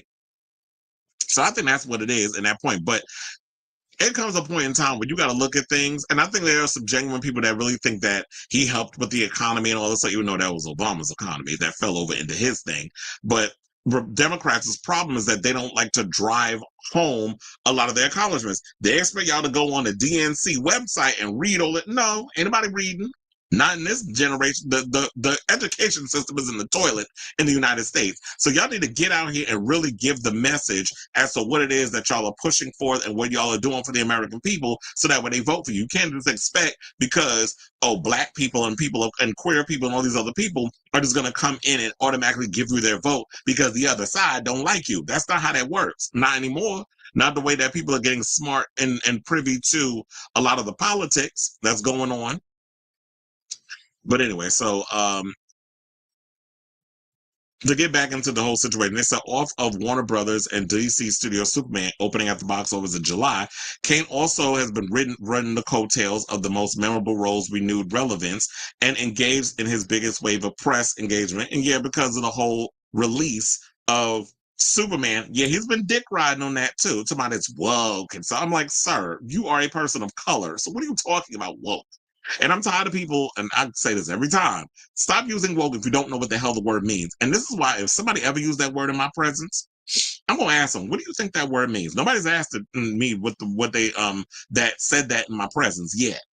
But the minute I hear somebody say that woke word, I'm like, so what do you think it means? And when they say some dumb shit, I'm definitely going to sit down and educate you. They're not going to be ready for me coming at them because I ain't got time for the stupidity anymore. I have low tolerance. I'm not hiding it no more. We're not hiding it. I'm not just going to keep trying to like suppress it a little bit and try to be more understanding. Now, I'll be a little more understanding, but the gloves is coming on. I ain't got time to sit there and they're there. I want to protect your new feelings. Like, we ain't doing that anymore. You're a grown ass man or woman. If you're gonna come at somebody with stuff like you got all the facts, I'm just gonna have to come at you a certain way. I'm like, oh, I'm gonna come at you as an adult. I'm not coming at you with kid gloves. I guess is the word I'm trying to find. Now, they said on Wednesday, Cain made an appearance on Fox News and stated that he plans to be sworn in as an ICE agent ASAP. He argued that the U.S. was built on patriots stepping up. Child, there's nothing about you that's patriotic. You're just fat, and I'm sure you have a hard time breathing at night. You probably got sleep apnea, whether it was popular or not, and that joining ICE was the right thing to do. So joining ICE, it's okay for you to go and just start rounding up people without due process, just grabbing, like ripping families apart, shipping them off to like some slave gulag in El Salvador. Or now what we're doing is that we have to start putting bodies up in alligator Auschwitz. So we're just sitting there rounding up bodies and shipping them over to Florida for this place that has the most worst of conditions. There's a story that I need to bring on here, and I should have did it today. But there was somebody that worked as a corrections officer at alligator Auschwitz and started spilling tea about the conditions of what's going on in there. It wasn't just the prisoners that's dealing with nasty conditions. The workers are too. So I need to bring that story on. I think I'm gonna do that if I decide to do a show. I'll probably do one tomorrow. Don't quote me on it. That's only if there's enough topics to go around to come on for tomorrow. But one of the times, if not tomorrow, and sometime this week, I definitely need to bring on that story because I think people need to be aware of, based on somebody who had an inside situation in there and was a correction officer at alligator Auschwitz, the nasty conditions that this lady was spilling about what was going on up in there and what she, not only the workers, but the people that's in the prison and what they doing. And I also heard something about a lot of the prisoners are doing like a hunger strike. But they talking about there's bleach in the water and all kinds of other stuff. So I wouldn't be surprised. And first of all, the plumbing out there is non-existent. And you're on Native American land doing all of this foolishness. And I'm surprised the Native Americans haven't found a way to kick them off. Because I'm like, how you just come in and colonizing our land for this foolishness? Because y'all want to give this perception of we're cracking down on immigration. People really need to be out here paying attention to the stuff that's going on, but the legacy media is not talking about it. I don't even hear a lot of these so-called independent media people talking about it. The only ones that I've been hearing talking about is Savvy Savs, Kyle Kalinske, Crystal Ball will probably, bring it up. There's very few people. I mean, Midas Touch, they'll bring it up. Also, oh my God, there's another channel that I've been getting into lately, and I forgot the name. I'm just like bad with names. The Status Quo, that's what it's called. That show also really is a deep dive into like the stuff that's going on. Definitely check that show out. So, what I didn't know was this. So wait a minute, Dean Cain is past 40 because I heard the age that you have to be able to join ICE is 21 and 40. But they're trying to make exceptions now and upgrading the age so that way they'll let more people in. So here's the thing. If you're going to go and bring somebody in who's like 50, 55, 60 years old and they're going to have a damn heart attack mid-arrest, I don't want to hear nothing. Because if y'all just going to let anybody and, no kind of background check, so you're going to have all kinds of nutbags joining ICE and making that as the only job opportunities that you're creating and then also dismantling federal jobs and all kinds of other jobs that have been going on since, for decades. You're getting rid of all these other jobs, but you're leaving a choice for people to have to join ICE in order to make ends meet. This grift that's going on with this administration is absolutely atrocious. It's absolutely disgusting. And I totally get why people feel hopeless in what's going on. Now, as I stated before, John Leguizamo was the only one that went in on him. Margaret Cho did as well. And here's what she said about Dean MAGA Superman Tanaka. She said, why would you join ICE and encourage people to join ICE when your ancestors were interned in World War II? This is what she posted in a video on her Instagram account. In the text, why would you join hashtag ICE, hashtag dumb written across it? She said, you're Japanese. You're not even white. I know you, and you are not white. So, you know, the self-hatred that oozes from people like Dean is beyond pathetic. He's got to be the one to live through all of this. But it's like, we'll see if he's got the stamina to go running after a lot of these Mexicans or these Latinos, because that's what they rounding up for now. And once they done with them, you know, they're going to come after everybody else. So be prepared, people, because this is just the tip of the iceberg. So I say all of this to say, what do you guys think of this story? As we all butter up, you know, buckle up for the foolishness that's going to be happening, not only with people like Dean Cain, but the rest of what ICE is doing, which I just think is just, beyond deplorable what's happening in this country right now. And we're only like 7 months into this foolishness. So let me know what you guys think of this story in the comments down below.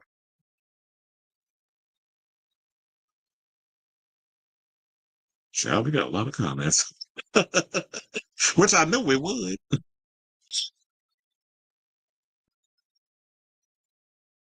He said, I didn't hear Migos or Offset till Katy Perry Bon Appetit. That was 2017, and Cardi B was just promoting Bodak Yellow. Yeah, it was like they were like moderately famous. Chi who? LaRue? Shout out to her. She follows me on TikTok, by the way. It said Dean Cuisine needs the gym and lean cuisine. Terry Hatcher won because she's no longer Lois Lane. She associated with Desperate Housewives. I only know her of Susan Meyer. I forgot. That's where I knew her from. I knew her as Lois Lane. But yeah, she got another resurgence when she went off and played on Desperate Housewives as Susan Meyer. So she's had the big career. Not Superman supersized it. Clearly. He said Barry Manilow pissed me off for coming out at like 75. That's what I was saying. I was like, we all knew your ass was a queen. You know who was another queen that I didn't know about? Johnny Mathis. I did not know that was a big old homosexual. I was going to say woman, but that would have been inappropriate. He was a big old gay man. I did not know that part about Johnny Mathis being a homosexual. But yeah, that's the same thing like with Barry Manilow. It's like, why y'all wait so damn long? I mean, is it any different than Elton John coming out late? They grew up with Community, and that doesn't exist. Simplify the message. College education words mean elitist and privilege. And that's why I think also when I was talking about Kamala Harris, because that's what stemmed to me blocking some idiot when I was talking about, I don't give a good goddamn about your book. Like, I'm not buying it because every little thing she kept, it's in the book, it's in the book. Then why the hell go on Stephen Colbert and promote your book if you're going to keep telling people it's in the goddamn book? Everybody ain't going to read it. They want the cliff notes. And that's what I said, like with the thing with The Woman in Me and so many other books, the RuPaul book, so many other books we told about on the show. The cliff notes come out. There's like the Gwyneth Paltrow memoir. I mean, not her memoir, but it's like an unauthorized book or whatever. Or some of the tea that was coming out. They spill the highlights. And if it's juicy enough, people will buy it. And to me, it's just like, that's the way it was coming off. It's like, she comes off very much like elitist. People don't want, the whole making little faces, whatever, like you the smartest person in the room. It's like, I'm not saying dumb yourself down, because I consider myself intelligent. I'm not dumbing myself down, but I know, like, when I'm around people that I can talk to them in a way that doesn't make them feel like they're dumb. Like, there'll be some people that come up to me and be like, oh, like I can tell from their energy that they feel like, oh, well, if they're dumb if they don't know. And it's like, it's fine. Not everybody is going to know every little thing. So sometimes you got to ease it in a way where they don't feel so. And then sometimes I have to get like that too, where it's like, it's okay to not know everything. Because I don't know everything. The Oracle will say, I know enough. As a line I'll steal from the Matrix. He said Trump targeted education and DEI because he knows Black women are becoming the most educated population. And we know he's the most uneducated. But it also could mean being very literate and detailed with your knowledge. They use college-educated words in articles, books, and in singer-songwriter music, not just high school vocabulary. And yeah, I feel like people need to honestly, I think people need to step it up in regards of learning new words and educating and wanting to open their brain up and educate themselves. I don't think you should have to dumb yourself down to make other people feel a way. But you can learn how to talk to people in certain situations. It's the kind of like what I love about South Park. Instead of everybody trying to come at Trump the way they've been coming at, South Park is speaking the MAGA language. That's why it's resonating with a lot of people. You got to come down to his level. But that's why you got to stop listening. But they go low, we go high. Yeah, okay, and what has that gotten? Where has that gotten you? Like I said, we also need to bring up that Sydney Sweeney hurt her brand in Hollywood. Word is that men are avoiding her like the plague. Well, they'll fuck her in private. They wanted to date her, but not anymore because they don't want their stock. And I hope one of them that's keeping a distance will be Glenn Powell. Because, Glenn Powell is very Southern. He's very much, I'm all about Texas. I hope he hasn't adapted their political ideologies, but his career is taking off right now. So he's minding his business, and he's keeping his eye on the prize. And I like that about him, because I don't want to have to know his political situation, because then you're going to turn me off, and I'm not going to want you anymore. So I'm glad he's kind of like keeping his thing. I'm like, I'm just doing the movies. And I'm minding my business. Don't be out here like, oh, Big Jug Sydney Sweeney and doing stupid Gene commercials. They definitely need to step in. And shout out to Germany, who stopped sending arms to Israel. At least they stepped up with that. I heard that today. So everybody else need to step up. But you already know this incompetent country that we live in, that ain't happening. But yeah, the United Nations needs to step in and just put a stop to what Israel and all them idiots is over there doing. And over here, Dean Cain needs to take note. Republicans always use has-beens as well. Absolutely. Like remember when they did that to Stacey Dash? Now where is she? Like at the RNC, maybe it's me, but if you're using my outdated notoriety as a tool, I would want no part of it. I guess, it's those endorphins that need to, want to feel appreciated and loved and get some kind of notoriety. People will take what they can. They'll take. He's somebody who's willing to take the scraps that he's given. That's what I'm getting. When I saw Little Richard on TV over here, queenier than Gary with the T, talking about he was straight. It's like, girl, who are you fooling? Who do you think you're fooling? In the words of Cher. Imagine serving and showing loyalty to a country that people who would have locked his ass in an internment camp for looking like the enemy. I, to this day, well, it could be also he could pass for white. So he does thing by, and of course, changing his name, Dean Cain. I don't know if Cain is a middle name or that's just a name that they pick, because Hollywood was big on, if you have a difficult name or whatever, you got to pick a more palatable name. I want to show pride to a nation who has a history of particularly treating and view as inferior unless for their use of you. And you can sell out to every damn community. Black people sell each other out, women sell each other out, the gays sell each other out, the trans. So, there's always those marginalized communities that will sell their own people up the river. Reading books are always having a thirst for learning. Well, I've always been that type. Thank God I grew up in a time before the internet, because I told you when I was a kid, and I used to get on punishment a lot. So that's probably what it was. I would read the encyclopedia. I would sit and read every book, and there was a lot of them. So I would read the Encyclopedia Britannica and read all the books cover to cover. My mother would tell you, it was like Christians to read all them encyclopedias and all this stuff. Sure did. And did. And I was just a big reader. Now it's just like, I don't think people feel like reading is a requirement, even though it should be. Dan Tanaga is such an embarrassment, but he's a reflection of a lot of Asians and other non-Black POCs who share his mentality. It's sad and pathetic. Alan Richardson won when he's a Florida liberal. And also people got picked when they went to school together. He said they went to school together. Also, I think Funky Don even said they went to Florida State University. Together. So he knew Matt Gaetz before he became, a big politician. And Alan Richardson, I think a lot of people will feel divided about him, because I remember also they were mad when he took a picture on set. I think he was on Reacher or whatever the case was, when he took a picture with Hunter Biden and Joe Biden. He was mad over that. And has called out the political party many a times. Candace Owens is being Stacey Dash. Nick Fuentes ripped her to shreds, saying Republican DEI is who you are, but we don't need you now that he won. Off with your blackness. Like, well, you know what? The funny thing is that he's gonna say something like that because Nick Fuentes is a neo-Nazi. So he's gonna say that stuff, and she's gotta sit with it, because that's the party you decide to cuck herself to. It's the same thing with Marjorie Neanderthal Taylor Greene out here with her big back.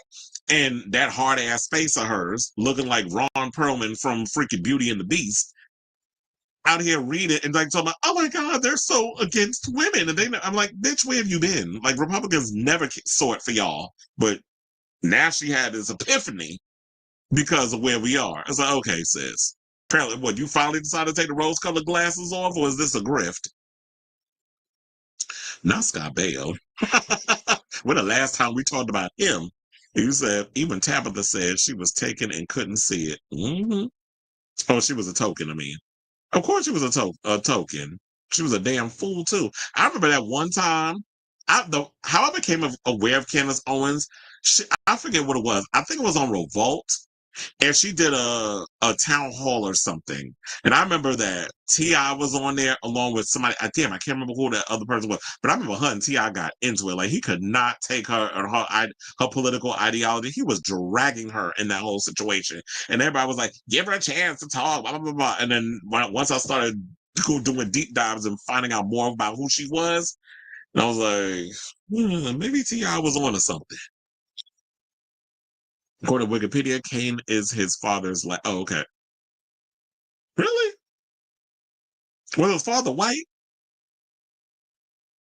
Because they said his father was in an internment camp. So how you Asian and you got a Cain last name? Oh, you said according to Wikipedia. Well, Wikipedia lied. Because if his last name is Tanaka and people are spilling that tea on social media, then somebody went and cooked the books over there at Wikipedia and they're not full on abreast of what his real last name is. Because I'm like, wait a minute, how you Japanese? And they've been saying that his name is Dean Tanaka, but they saying Cain is his father. It's not. So they lying over there. Wikipedia done lied. I love her too. I said, let the trolls eat. That's what I said. Let them eat, let the dingo ate like the dingo ate her baby. Let the trolls eat each other. That's what I say. All right, y'all. So we got more political news. But before we get to a lot of those political topics and other stuff that we got coming up, we got 4 more topics left to the end of the show. So before we get to the final core 4, can you please do me a solid, hit that like button if you have not already. If you're new to the channel, hit that subscribe button. And also be sure to smash the notification bell so that way you know when we go live with a brand new episode of Chris Avalon Unfiltered. As you already know, as I say every time after I do that part, I'll be putting timestamps in at the end of the live chats or the live stream. So that way those who just want to go in the description and check out the topics that we have in the description can just go and click on that instead of having to sit through all the banner we do during the live stream. Please and thank you. Now, without further ado, let's get into this thing. So speaking of this administration of buffoonery, now, instead of, releasing the Epstein files and trying to find everything they can to distract in this situation, the administration saying the White House, Trump administration, whatever the hell you want to call these fools, basically are saying that they want Joy Behar to leave America because they don't like what she's been saying about Donald Trump.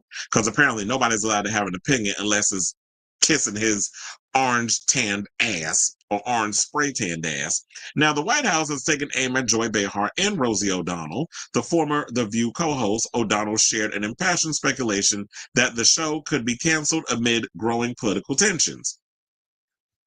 When reached for comment on O'Donnell's post, which referenced Behar, White House correspondent Taylor Rogers exclusively tells Entertainment Weekly that they feel the pair are irrelevant losers while also creating a new nickname for Behar. Yeah, they called her Joyless. So y'all are so creative over there. I could just fall out on the floor and just cackle. It's like, that's the best you can come up with?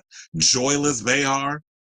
To me, the joyless ones has been that administration because, like I stated before, y'all are still out here big mad over South Park eviscerating y'all in real time in the past 2 episodes. The first one, y'all talk about, oh, they ain't been relevant in like 20 years. But then y'all had the nerve to screenshot a picture of South Park, of people in the ice cars and with them about to do the ice raising things, and then Homeland Security goes and uses this screenshot of a South Park episode, the ice episode, to promote ICE. Talking about join.ice.gov. Maybe I shouldn't have told y'all what the site is, but you're going to join regardless. So, or those who join are going to join, and those who got sense won't be a part of that foolishness. So then South Park clapped back and was like, wait, so we are irrelevant? and put a question mark and then hashtag eat a bag of dicks, which I told y'all earlier that it was just like, that's my go-to line. When people piss me off, just go, you know what? Go eat a bag of dicks. It's my way of saying F you. So everybody who goes against this administration ain't relevant, but clearly they are, because if they weren't relevant, you wouldn't be giving energy to what they're doing. They've clearly struck a nerve. Rosie O'Donnell has struck a nerve. Joy Behar, who openly goes in on Trump every chance that she's on The View, because they talk a lot about what's going on in this administration. They give, of course, linear corporate media conversations around it, because they're not really deep diving into what's really going on in there. That's why I said you got to go to the independent media conglomerates, such as a Kyle Kalinske, a Crystal Ball with her show, or a Hassan Piker, or Mehdi Hassan, or who's it? Breaking Points, or the I've Had It ladies, who, I love Jennifer Welch and Pumps. They be going in on what she called him, Tank McTaco Tits or something. I'm like, McTaco Tits is hilarious. Where they be going in on Donald Trump and the names they be giving him, because it's like, look, if you're gonna come up with names and try to drag people, and we got to talk to you on a child's, a toddler's level, then I'm gonna come down to your level. Let me come a little lower. Let me come down to your level, and I'm going to read you down to the floor, because that's what we got to do. Because apparently you don't understand reading and comprehension skills. So I'd have come toward you like a slow-ass child who got brain damage. So, it's on the back of the short bus that needs the helmet so they can prevent themselves from banging it on the window. Now, Rogers, so he basically goes and calls them losers, whatever the case is, says our country is better off with Rosie living abroad, and we can all hope Joyless Behar will join her next. Well, I hate to burst your bubble, but Joy is not going anywhere as long as The View exists, which according to Rosie, is not going to exist for long. I'll get to what she had to say in a second, because I'm thinking now I might as well combine this as one segment. Because Joy, Joy's not going anywhere. She lives in New York. She's got a place out in the Hamptons. She likes her life here. She makes a shit ton of money being a part of The View. She's not going anywhere. So wishful thinking on your part.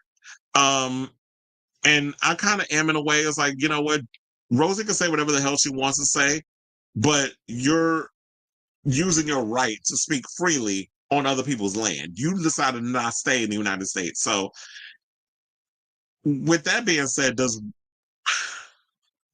how do I put this? Does Rosie's words hold weight? Because it's like, you ran.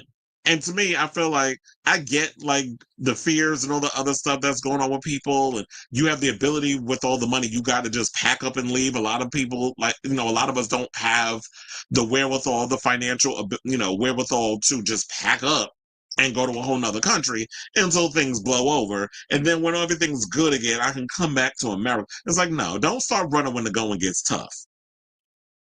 Because bad enough we've been abandoned and left in the no man's land by Democratic politicians, except maybe a handful. Majority of them have pretty much left us. And so what do? You could have probably helped join the fight, but no, I had to go leave, and you want to blame it on the well-being of your child who's special needs. Says that because it's not enough to run the country into the ground, you have to control what people see, what they hear, and what they think. This is what O'Donnell wrote in a post caption. And The View, well, that's a little too much woman, a little too much truth, a little too much Joy Behar saying, I don't think the insurrection was a tourist visit, Karen. Apparently, the truth is dangerous now. She finished writing, so no, we do not get quieter. We do not make ourselves smaller so they can feel more comfortable. We speak louder. We take up space. We stand together and say what is true, even when it shakes the walls, because the most dangerous sound in the world is a woman who knows what she's talking about and refuses to stop. So yeah, there's been a lot of that where it's just like a lot of people don't want to hear what women have to say. And you already know that Trump is intimidated by a strong woman, particularly if they black. So he only thinks that women are good for allegedly assaulting them or, them being treated like a piece of property. So you have a lot of these men who have these kind of old school mentality ways of thinking, which is why he married a mail order whore, Melania. And he can't take women like a Joy. He can't take women like a Rosie. And I know some people be like, But wait a minute. Joy went to his wedding, and all these people had no problem with him back in the day. Of course not, because back in the day, he wasn't trying to run the free world. Back then, he was just some clown real estate developer who was trying to assimilate himself or basically forcibly push himself into the world of entertainment. And shows like The View and all these other talk shows and everybody, they was eating it up. Like, Trump would even call up news channels, pretend to be his own publicist so that way he could get interviews and all this other stuff. Like, he was doing all kinds of grifting just so that way he can extend his 15 minutes. And yeah, the Hollywood was eating it up.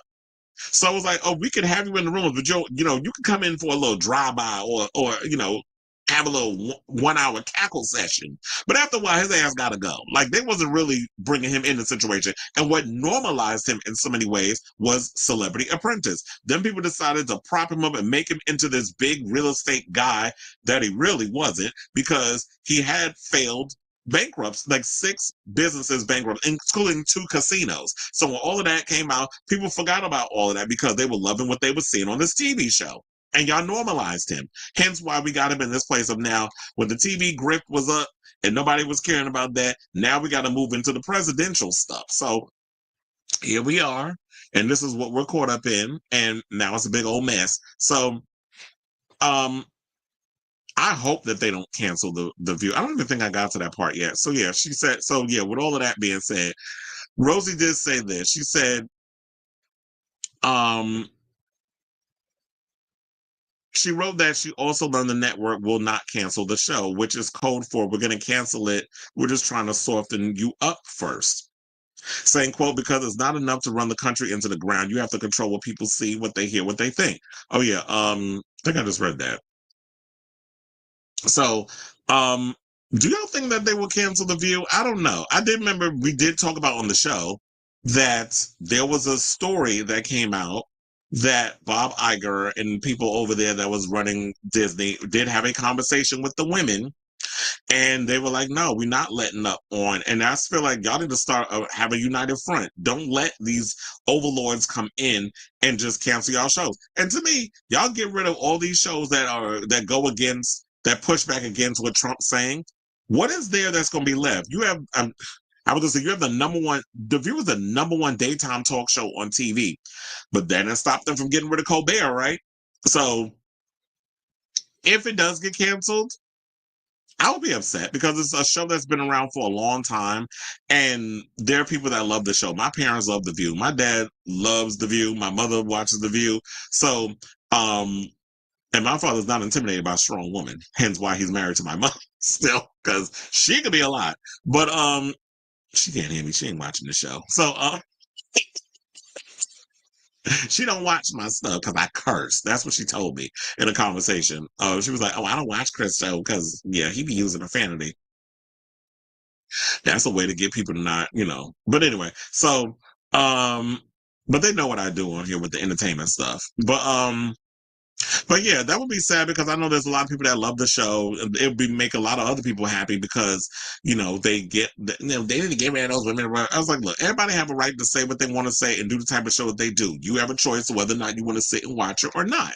And so if you don't like The View, then don't like The View. But I do think that the show needs to exist for the people that watch it. But I hope that the show doesn't, I don't think the show will get canceled. But I do feel like at this point they need to kind of broaden their horizons by adding a little more variety to the show instead of making it so Donald Trump heavy. Because, and another thing I was thinking about too, with this whole Donald Trump situation, we're seriously going to have a huge case of PTSD.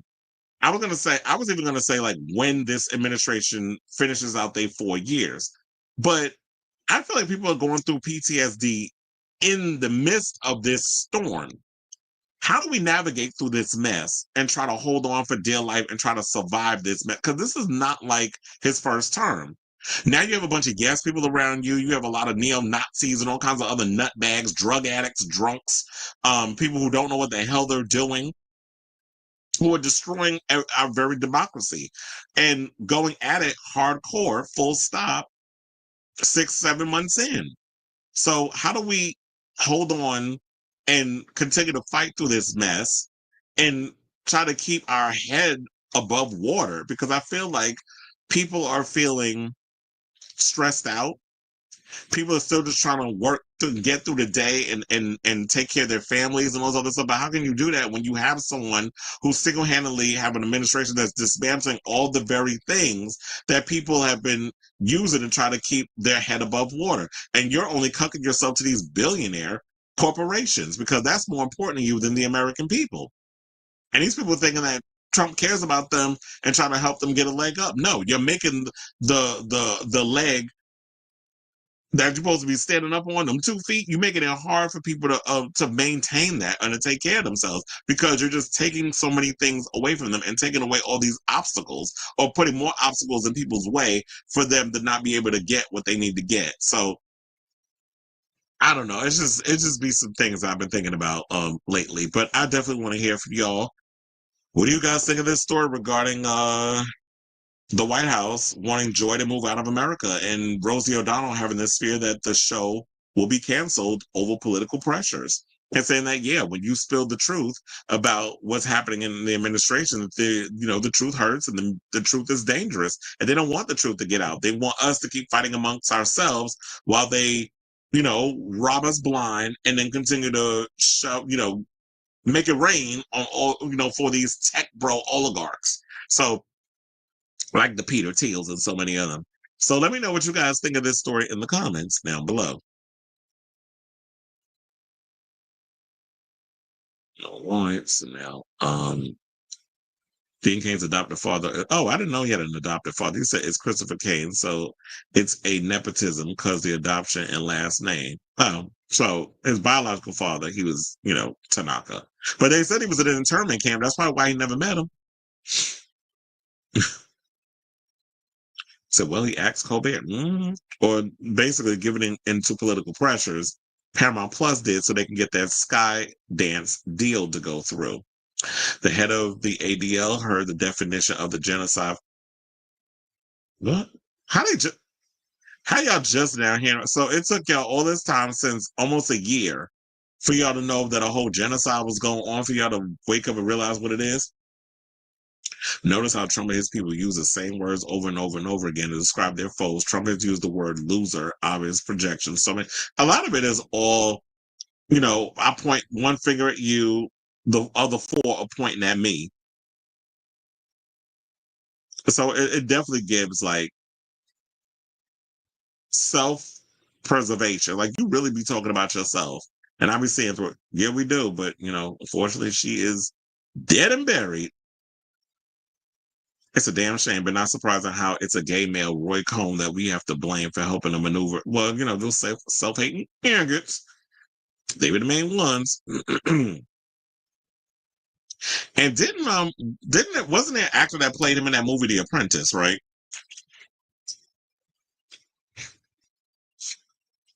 He said, I heard if Mabdani wins, the cops are going to leave. Well, bye.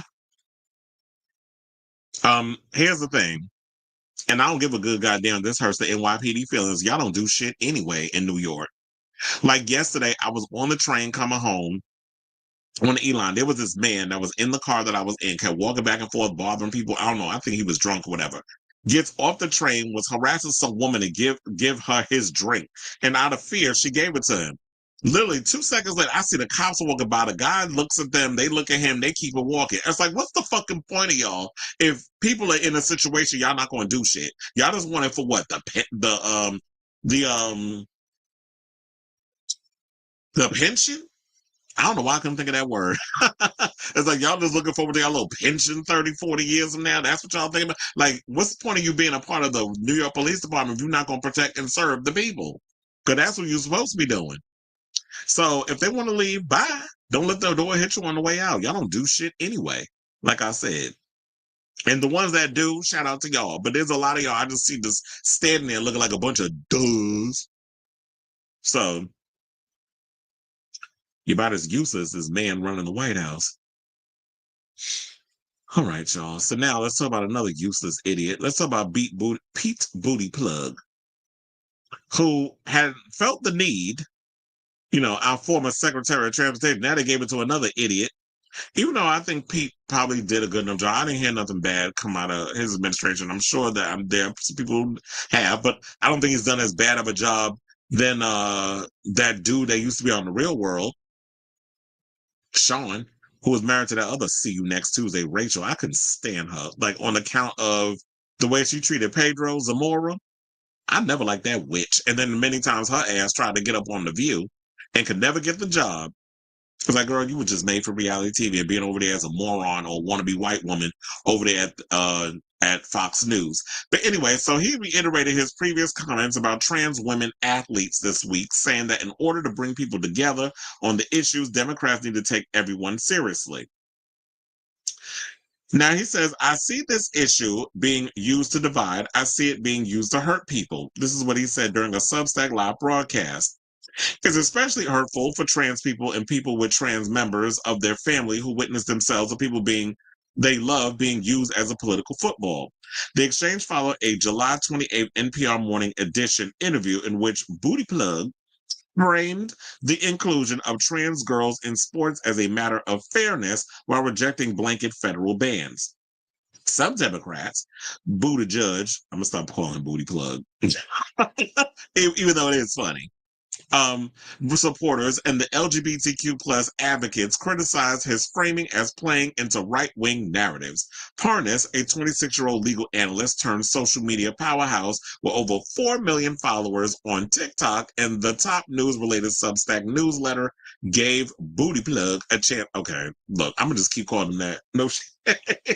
But gave Buttigieg a chance to respond directly, saying, we're talking about one of the smallest as well as one of the most vulnerable minorities in this country and in the world. In order to bring people together on this, we also have to take everybody seriously, including parents who have questions. He repeated his position with decisions about participation should be handled by local communities, not lawmakers in Washington. Above all, these questions should be handled by communities and by sports leagues and not politicians. That I actually agree with, because I feel like when it comes down to trans issues, I can't speak on a lot of the trans. Like, I try to understand as much as I possibly can, but I'm not transgender, so I can't speak on this whole situation. Should trans people be in sports? Sure, they should be, but they need to figure out a way where they can work in a world where people aren't being accused of, oh, this girl who's trans is playing in a women's league and now she shoulder bumped me and that caused me a concussion and now I got brain damage. These are the narratives that a lot of the Republican Party or the GOP has been pushing to justify being transphobic or keeping men out of women's sports, as of what Trump was pushing for when he was in office. And now this recent story that came out where they're banning trans athletes from competing in certain, well, I don't know if it's in certain sports or all sports, but we'll just say in sports. So when Pete Booty Plug comes along and tries to go on these bro shows, like the show with Andrew Scholes, and you're sitting there being the cis homosexual man and spewing rhetoric where you're throwing trans people under the bus so you could be relatable, it makes you look like the type of guy who will grift and latch on to any other community just to swing votes. And people could see through it. Fortunately, they couldn't see through it with the Republicans because they found a way to do it in a way where they could easily be duped. Like when you got jugheads like Andrew or Joe Rogan and people sit and feed into the crap that they go and spew on their show, why would you be surprised by this? And I don't mind that you got any Democratic politicians or whatever that want to go on a lot of these bro shows and have these conversations. But if you're going to go on those conversations, go on these shows and have these conversations, you don't need to throw a community under the bus just so that way you can come across as relatable. There are 2 Democrats that I can tell you off the top of my head that are bro types that can relate to those people and didn't have to throw trans people under the bus for them to become likable. Zoran Mamdani, who is loved in New York, and people are ready to vote him in as the mayor because we got these other losers. Curtis Lewa, please stop trying to run for public office. Nobody wants your stupid ass. Stop trying to vote. Try to jump in. You're like the Jill Stein of the freaking New York political party. And I'm sorry I had to give Jill that straight, but it's sort of like every time we got people come in here, you come along wanting to come in and get a vote. Nobody's voting for you. Curtis Lewa. So move, bitch, get out the way. Another thing, damn, I lost my train of thought because I got heated. So then it was like, so we got that. Also, oh yeah, so Zora Mamdani, with that, nobody's voting for Cuomo. He's an idiot. And then don't even get me started on that corrupt fool, Eric Adams. The biggest coon we've ever had in the history of politics. I mean, I don't even think David Dinkins would be, ashamed to see the type of what you as a black man have been doing as a mayor of New York. But also, Tim Walz, who, once upon a time was trying to run to be the VP with Kamala running as president. All the things that he's done for Minnesota and post his laws, how he's been out here doing the town halls, speaking to the people, doing interviews, and a lot of the stuff he's been saying. I would definitely, I like what Tim Walz about. And then, like I said, what he's been doing for the people of Minnesota, a lot of his ideas have been very progressive. So those are the only two Democrats that I could think of that have really understood how to speak to the people without having to throw people under the bus. And I do think that this is a local community sports conversation and not a political situation. Politicians should not be making any kind of decisions on something they don't understand. If you don't understand science, if you don't understand the world of sports, if you don't understand all that other stuff, then stay out of it. You know what? There was a video that I saw. Hold on. Let me pull that up. Courtesy of... It was Crush Daddy. Shout out to him. Because he went and posted this video the other day where he was spilling tea about conservatives and... Wait, is this it? Let me see. Oh, yeah, this was the one that he was talking about where he was being where he said that a lot of the conservatives, a lot of conservative politicians was sliding in his DMs and hit him up. And he says that a lot of the men that he has had sex with have come from red states. So I was like, let's play that clip because I want y'all to hear that too. That's why I said the hypocrisy is real with these people. Please hold. Really didn't know if I should make this video. And it's something I don't usually talk about on here because I don't know. It's not really allowed. Since I don't do it anymore, I think it's okay that I talk about it.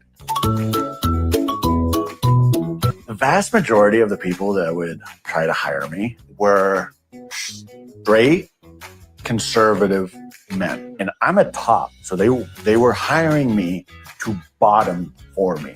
And the best time for business, I'm not kidding. I'm not exaggerating. And I'm sure you've heard this, but it is true. The best time for business is always when something conservative comes to town. The RNC, which never came to my town, but I've been in a town where that was happening. And yes, Grindr crashed, Rentman crashed. Like, the best business is always in conservative states. That really makes you think. And, this is another thing. 100% some of my clients have been very well-known, either political or media figures who openly spoke out against gay or LGBTQ rights. I have definitely been that has been hired by these guys that you see in the news. And one of them did make the news kind of recently, like 6 months ago, 8 months ago.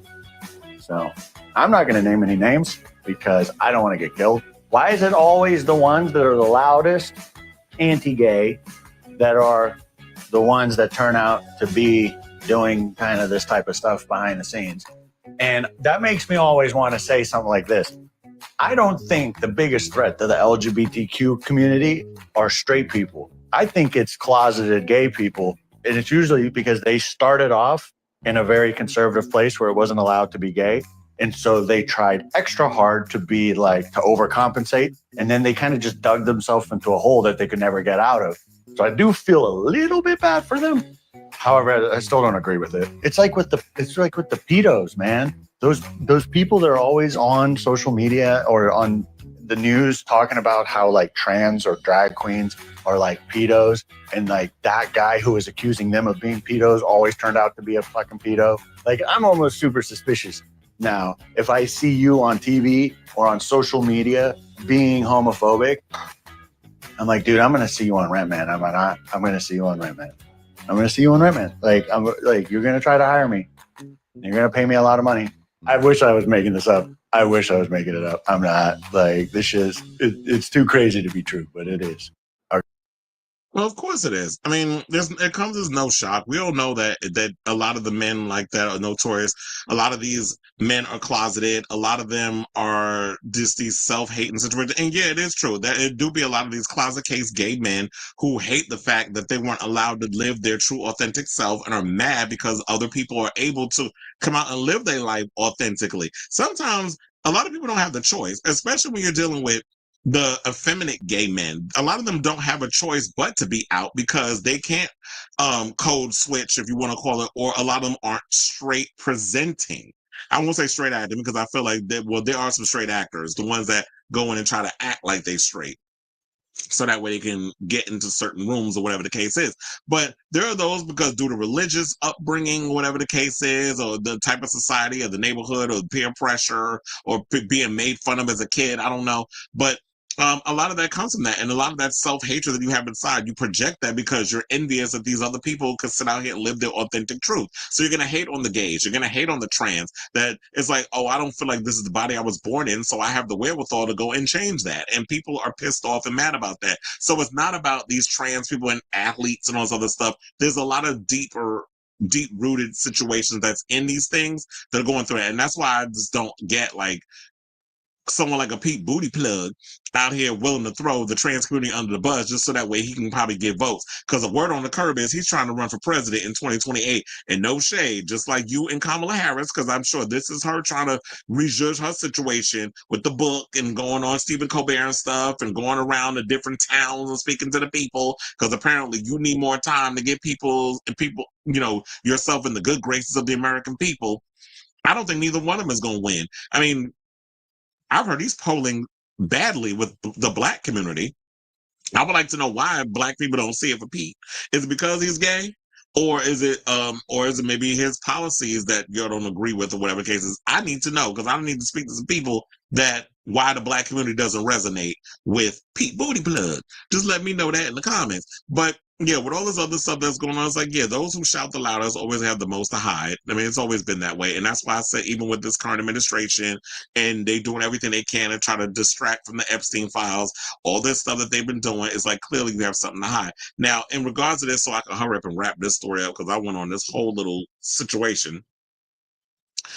The policy that Trump is trying to put in place where they're enforcing executive orders banning trans women and girls and women's sports teams, it has a national reach. NCAA President Charlie Baker testified last year that fewer than 10 trans athletes were competing among more than 500,000 college athletes. So when you have 500,000 people who are competing in college as athletes, 10 versus 500,000, 10 is not a lot.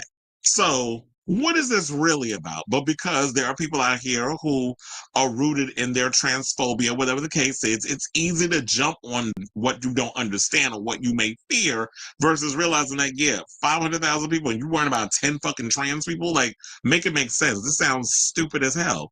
But of course, people never see the bigger picture. They're always going based off of what's in front of them or vibes or whatever the case is. Now, scientific findings on competitive advantage remain complex. In a March PBS NewsHour segment, and I wish that we had PBS and all this public broadcast stuff going on, but with them being defunded, education's really about to go into the damn toilet.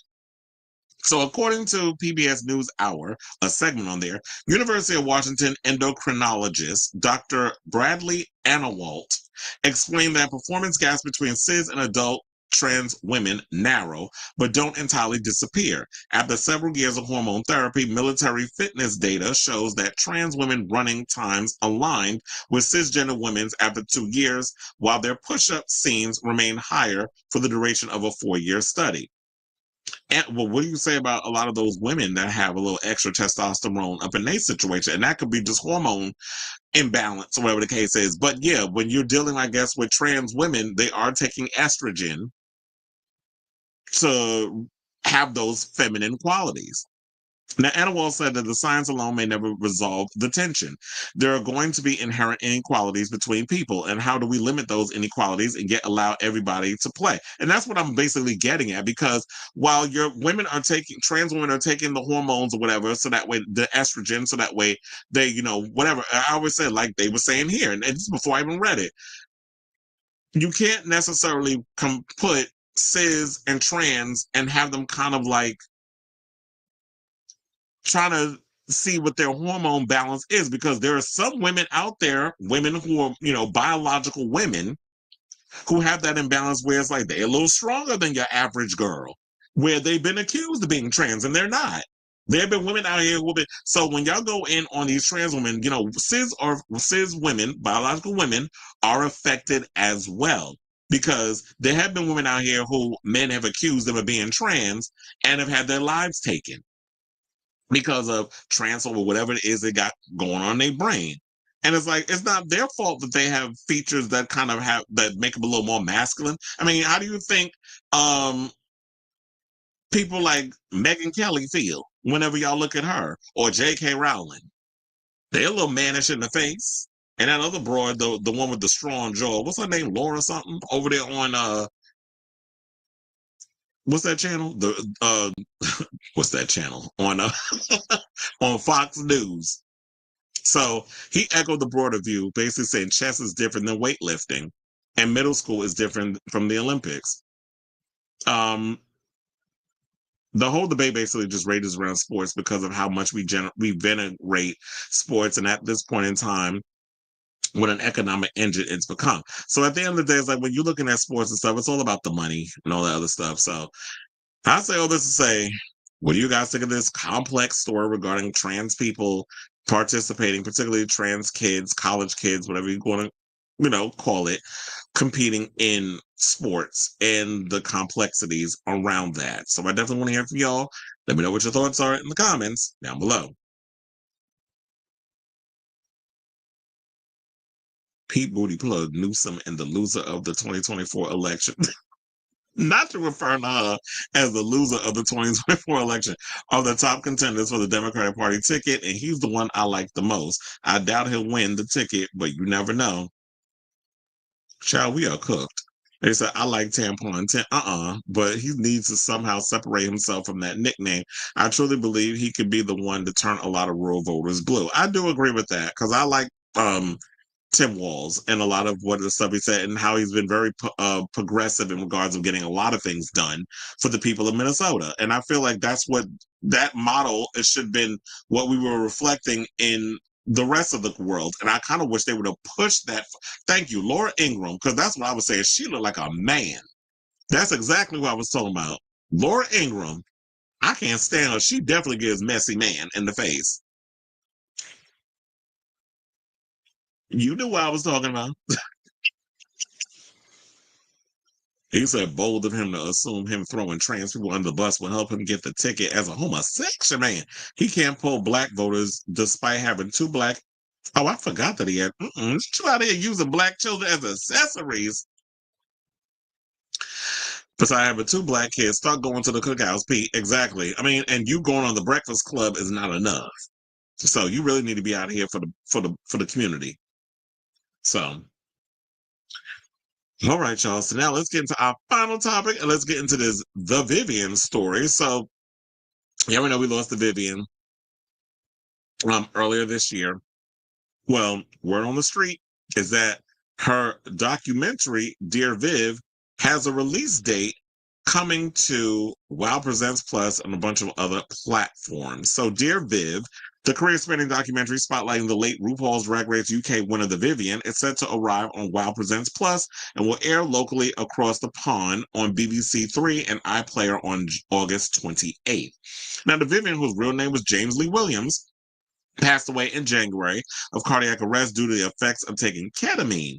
The drag artist was a mainstay in the Drag Race landscape, notably winning the first season of its UK-based spinoff and becoming the first international queen to appear on the American franchise in RuPaul's Drag Race All-Star Season 7, which considered of a cast of all winners. Now, Dear Viv is produced by World of Wonder, the Emmy Award-winning production company behind RuPaul's Drag Race, which was co-founded by Fenton, Billy, and Randy Barbato. We already know this. Now, the doc is directed by Pete Williams, a longtime producer of WOW's beloved short-form series. That's what Trixie and Katya.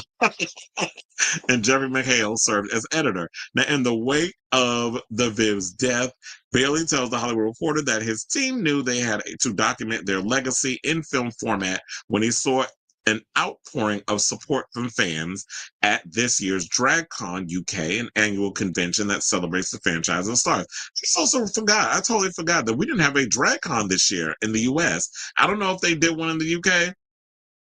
If they did, let me know in the comments. But yeah, we haven't had a drag race in the U. We didn't have a drag race in the US this year.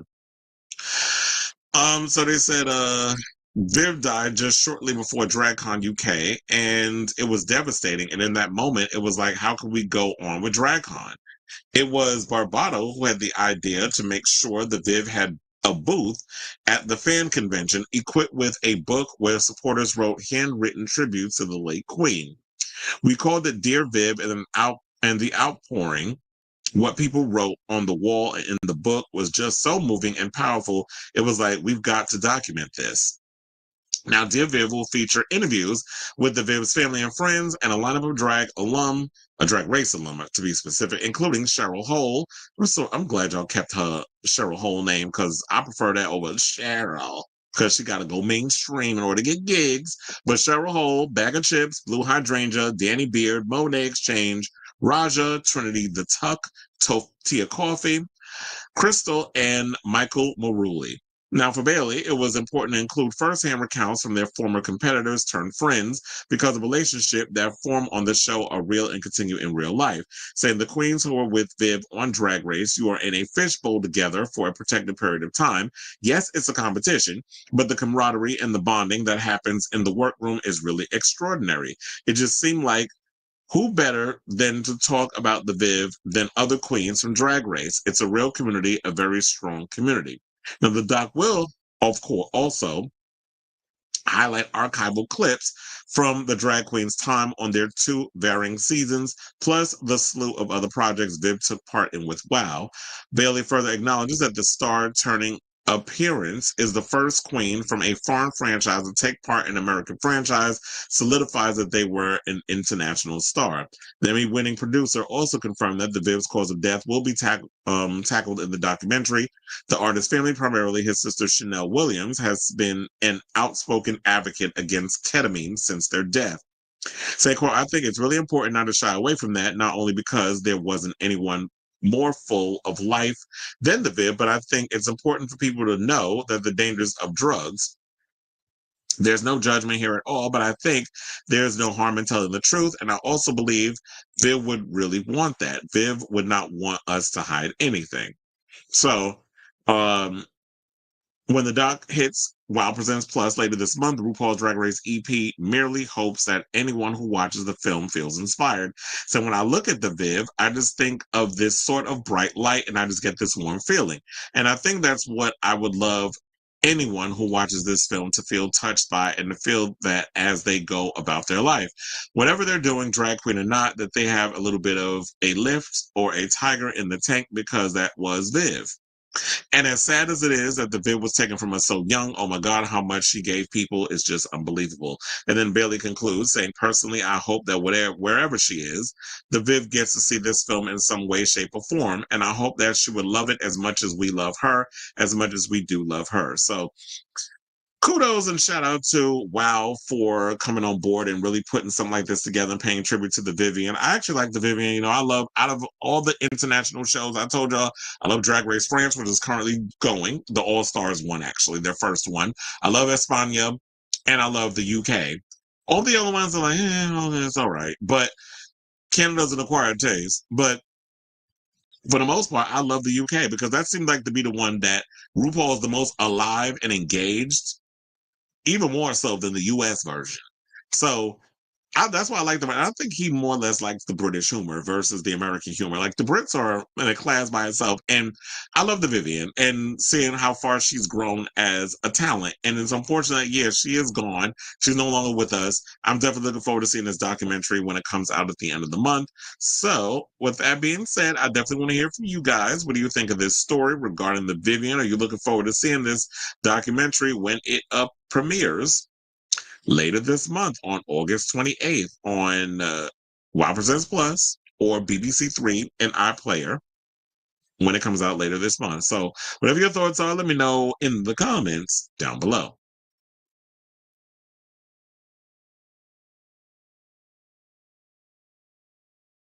Oh yeah, I read that one. It said everybody likes Tim Walz, but because his popularity succeeded Kamala, he was. Oh yeah, of course that's what it was. It was like people was liking him more than they were liking her, and they did. Funny enough, the Kamala Harris campaign did to him what Joe Biden did to her.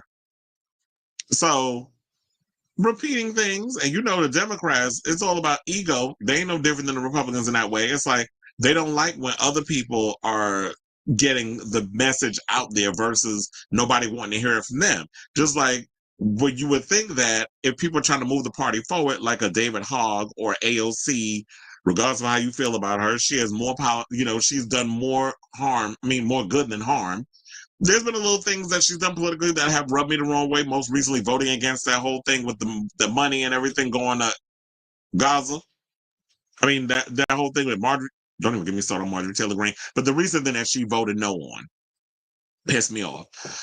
And even to the point where people was vandalizing her office, which I just don't think I think that's uncalled for. Like, if you're going to be mad at somebody, let them know, write letters, call the office, do it that way. But to vandalize, that's just childish and it's stupid. And money comes out of our pockets to have to clean all that mess up. So you're not helping the cause. And yeah, so I do feel like he has way more to say in regards of things and can make changes. Kamala was basically a centrist Democrat following, she would have followed the same policies that Biden had put forth.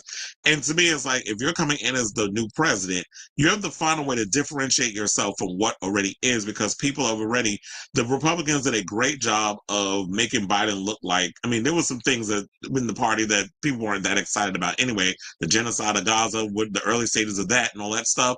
So you have to put something in place where it's like, why should I vote for you? And what are you going to give the people that's different than what Biden has done? And when she went on The View and said that I can't think of anything that I'm going to do differently, that pretty much hurt her. So the ladies of The View caused you the election. But I did like the fact at one point her and Tim Walz was going in and calling him weird and all this stuff. They were surging in that point because it was like, look, giving the illusion that, oh, look, the Democrats are fighting. Then somebody in that party was like, oh yeah, I need to pull back a little bit. There was some self-saboteurs in your situation. And that's why y'all started to lose in the numbers and you couldn't even get any of the swing states to come in your direction. And that whole voting situation, it was just flat out embarrassing. He said Laura Ingraham has a gay brother who had to take her to court, and basically she would never talk about him. She's on Fox News to pay him $32 million for defaming him. So those paychecks go to good for you, bitch. The UK franchise always had the best guests too. Tina Sawayama, where has she been? Twigs and the rest. etc. Rest of it. He said retire from music. Iggy Azalea is a crypto entrepreneur. Oh yeah, I saw that video today. It's funny. Listen, she a crypto entrepreneur. I was on YouTube, about to go and catch up on some things that I had in my history that I was gonna watch later on, and I happened to come across this video of Iggy Azalea doing an interview and talking about she a crypto entrepreneur. I'm like, child, what are you out here doing? Because she was like, oh yeah, she was, she was talking about her early music career and how she was getting all these opportunities, especially when she did Fancy with Charlie XCX and all these other songs, and then this, the Ariana Grande track and some of the other hits that she had. And then people started coming out with these discourses talking about she was culturally appropriating.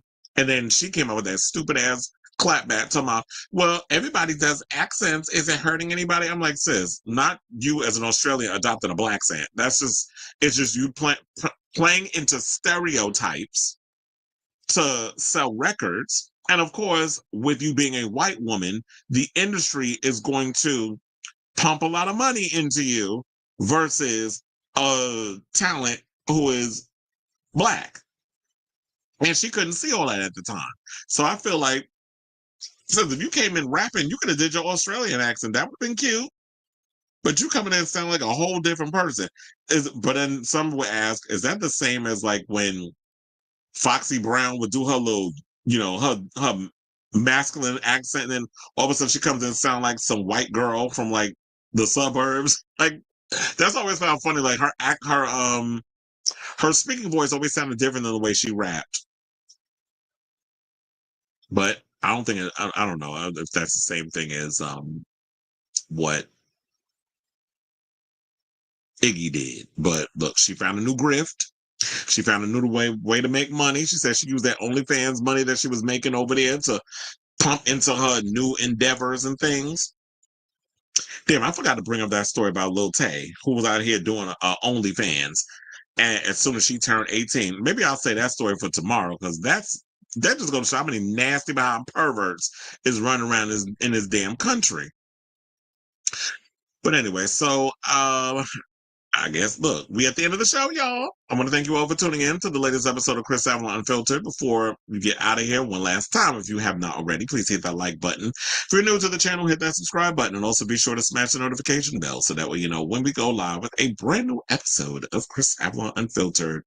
Once again, thank you all for tuning in, all the continued support, all y'all in the comments, or those who are just lurking. I love y'all too. Not everybody needs to come in and have to say anything. If you feel a little shy to want to jump into the comments, you don't have to. Sometimes people just want to be entertained and just cackle on the other side of the screen from some of the stupidness that comes out of this mouth of mine. This dumb mouth of mine, I'm gonna make it shine. But anyway, so love you all for watching. Thank you all for tuning in, and thank you for your continued support. And until next time, ciao, darlings.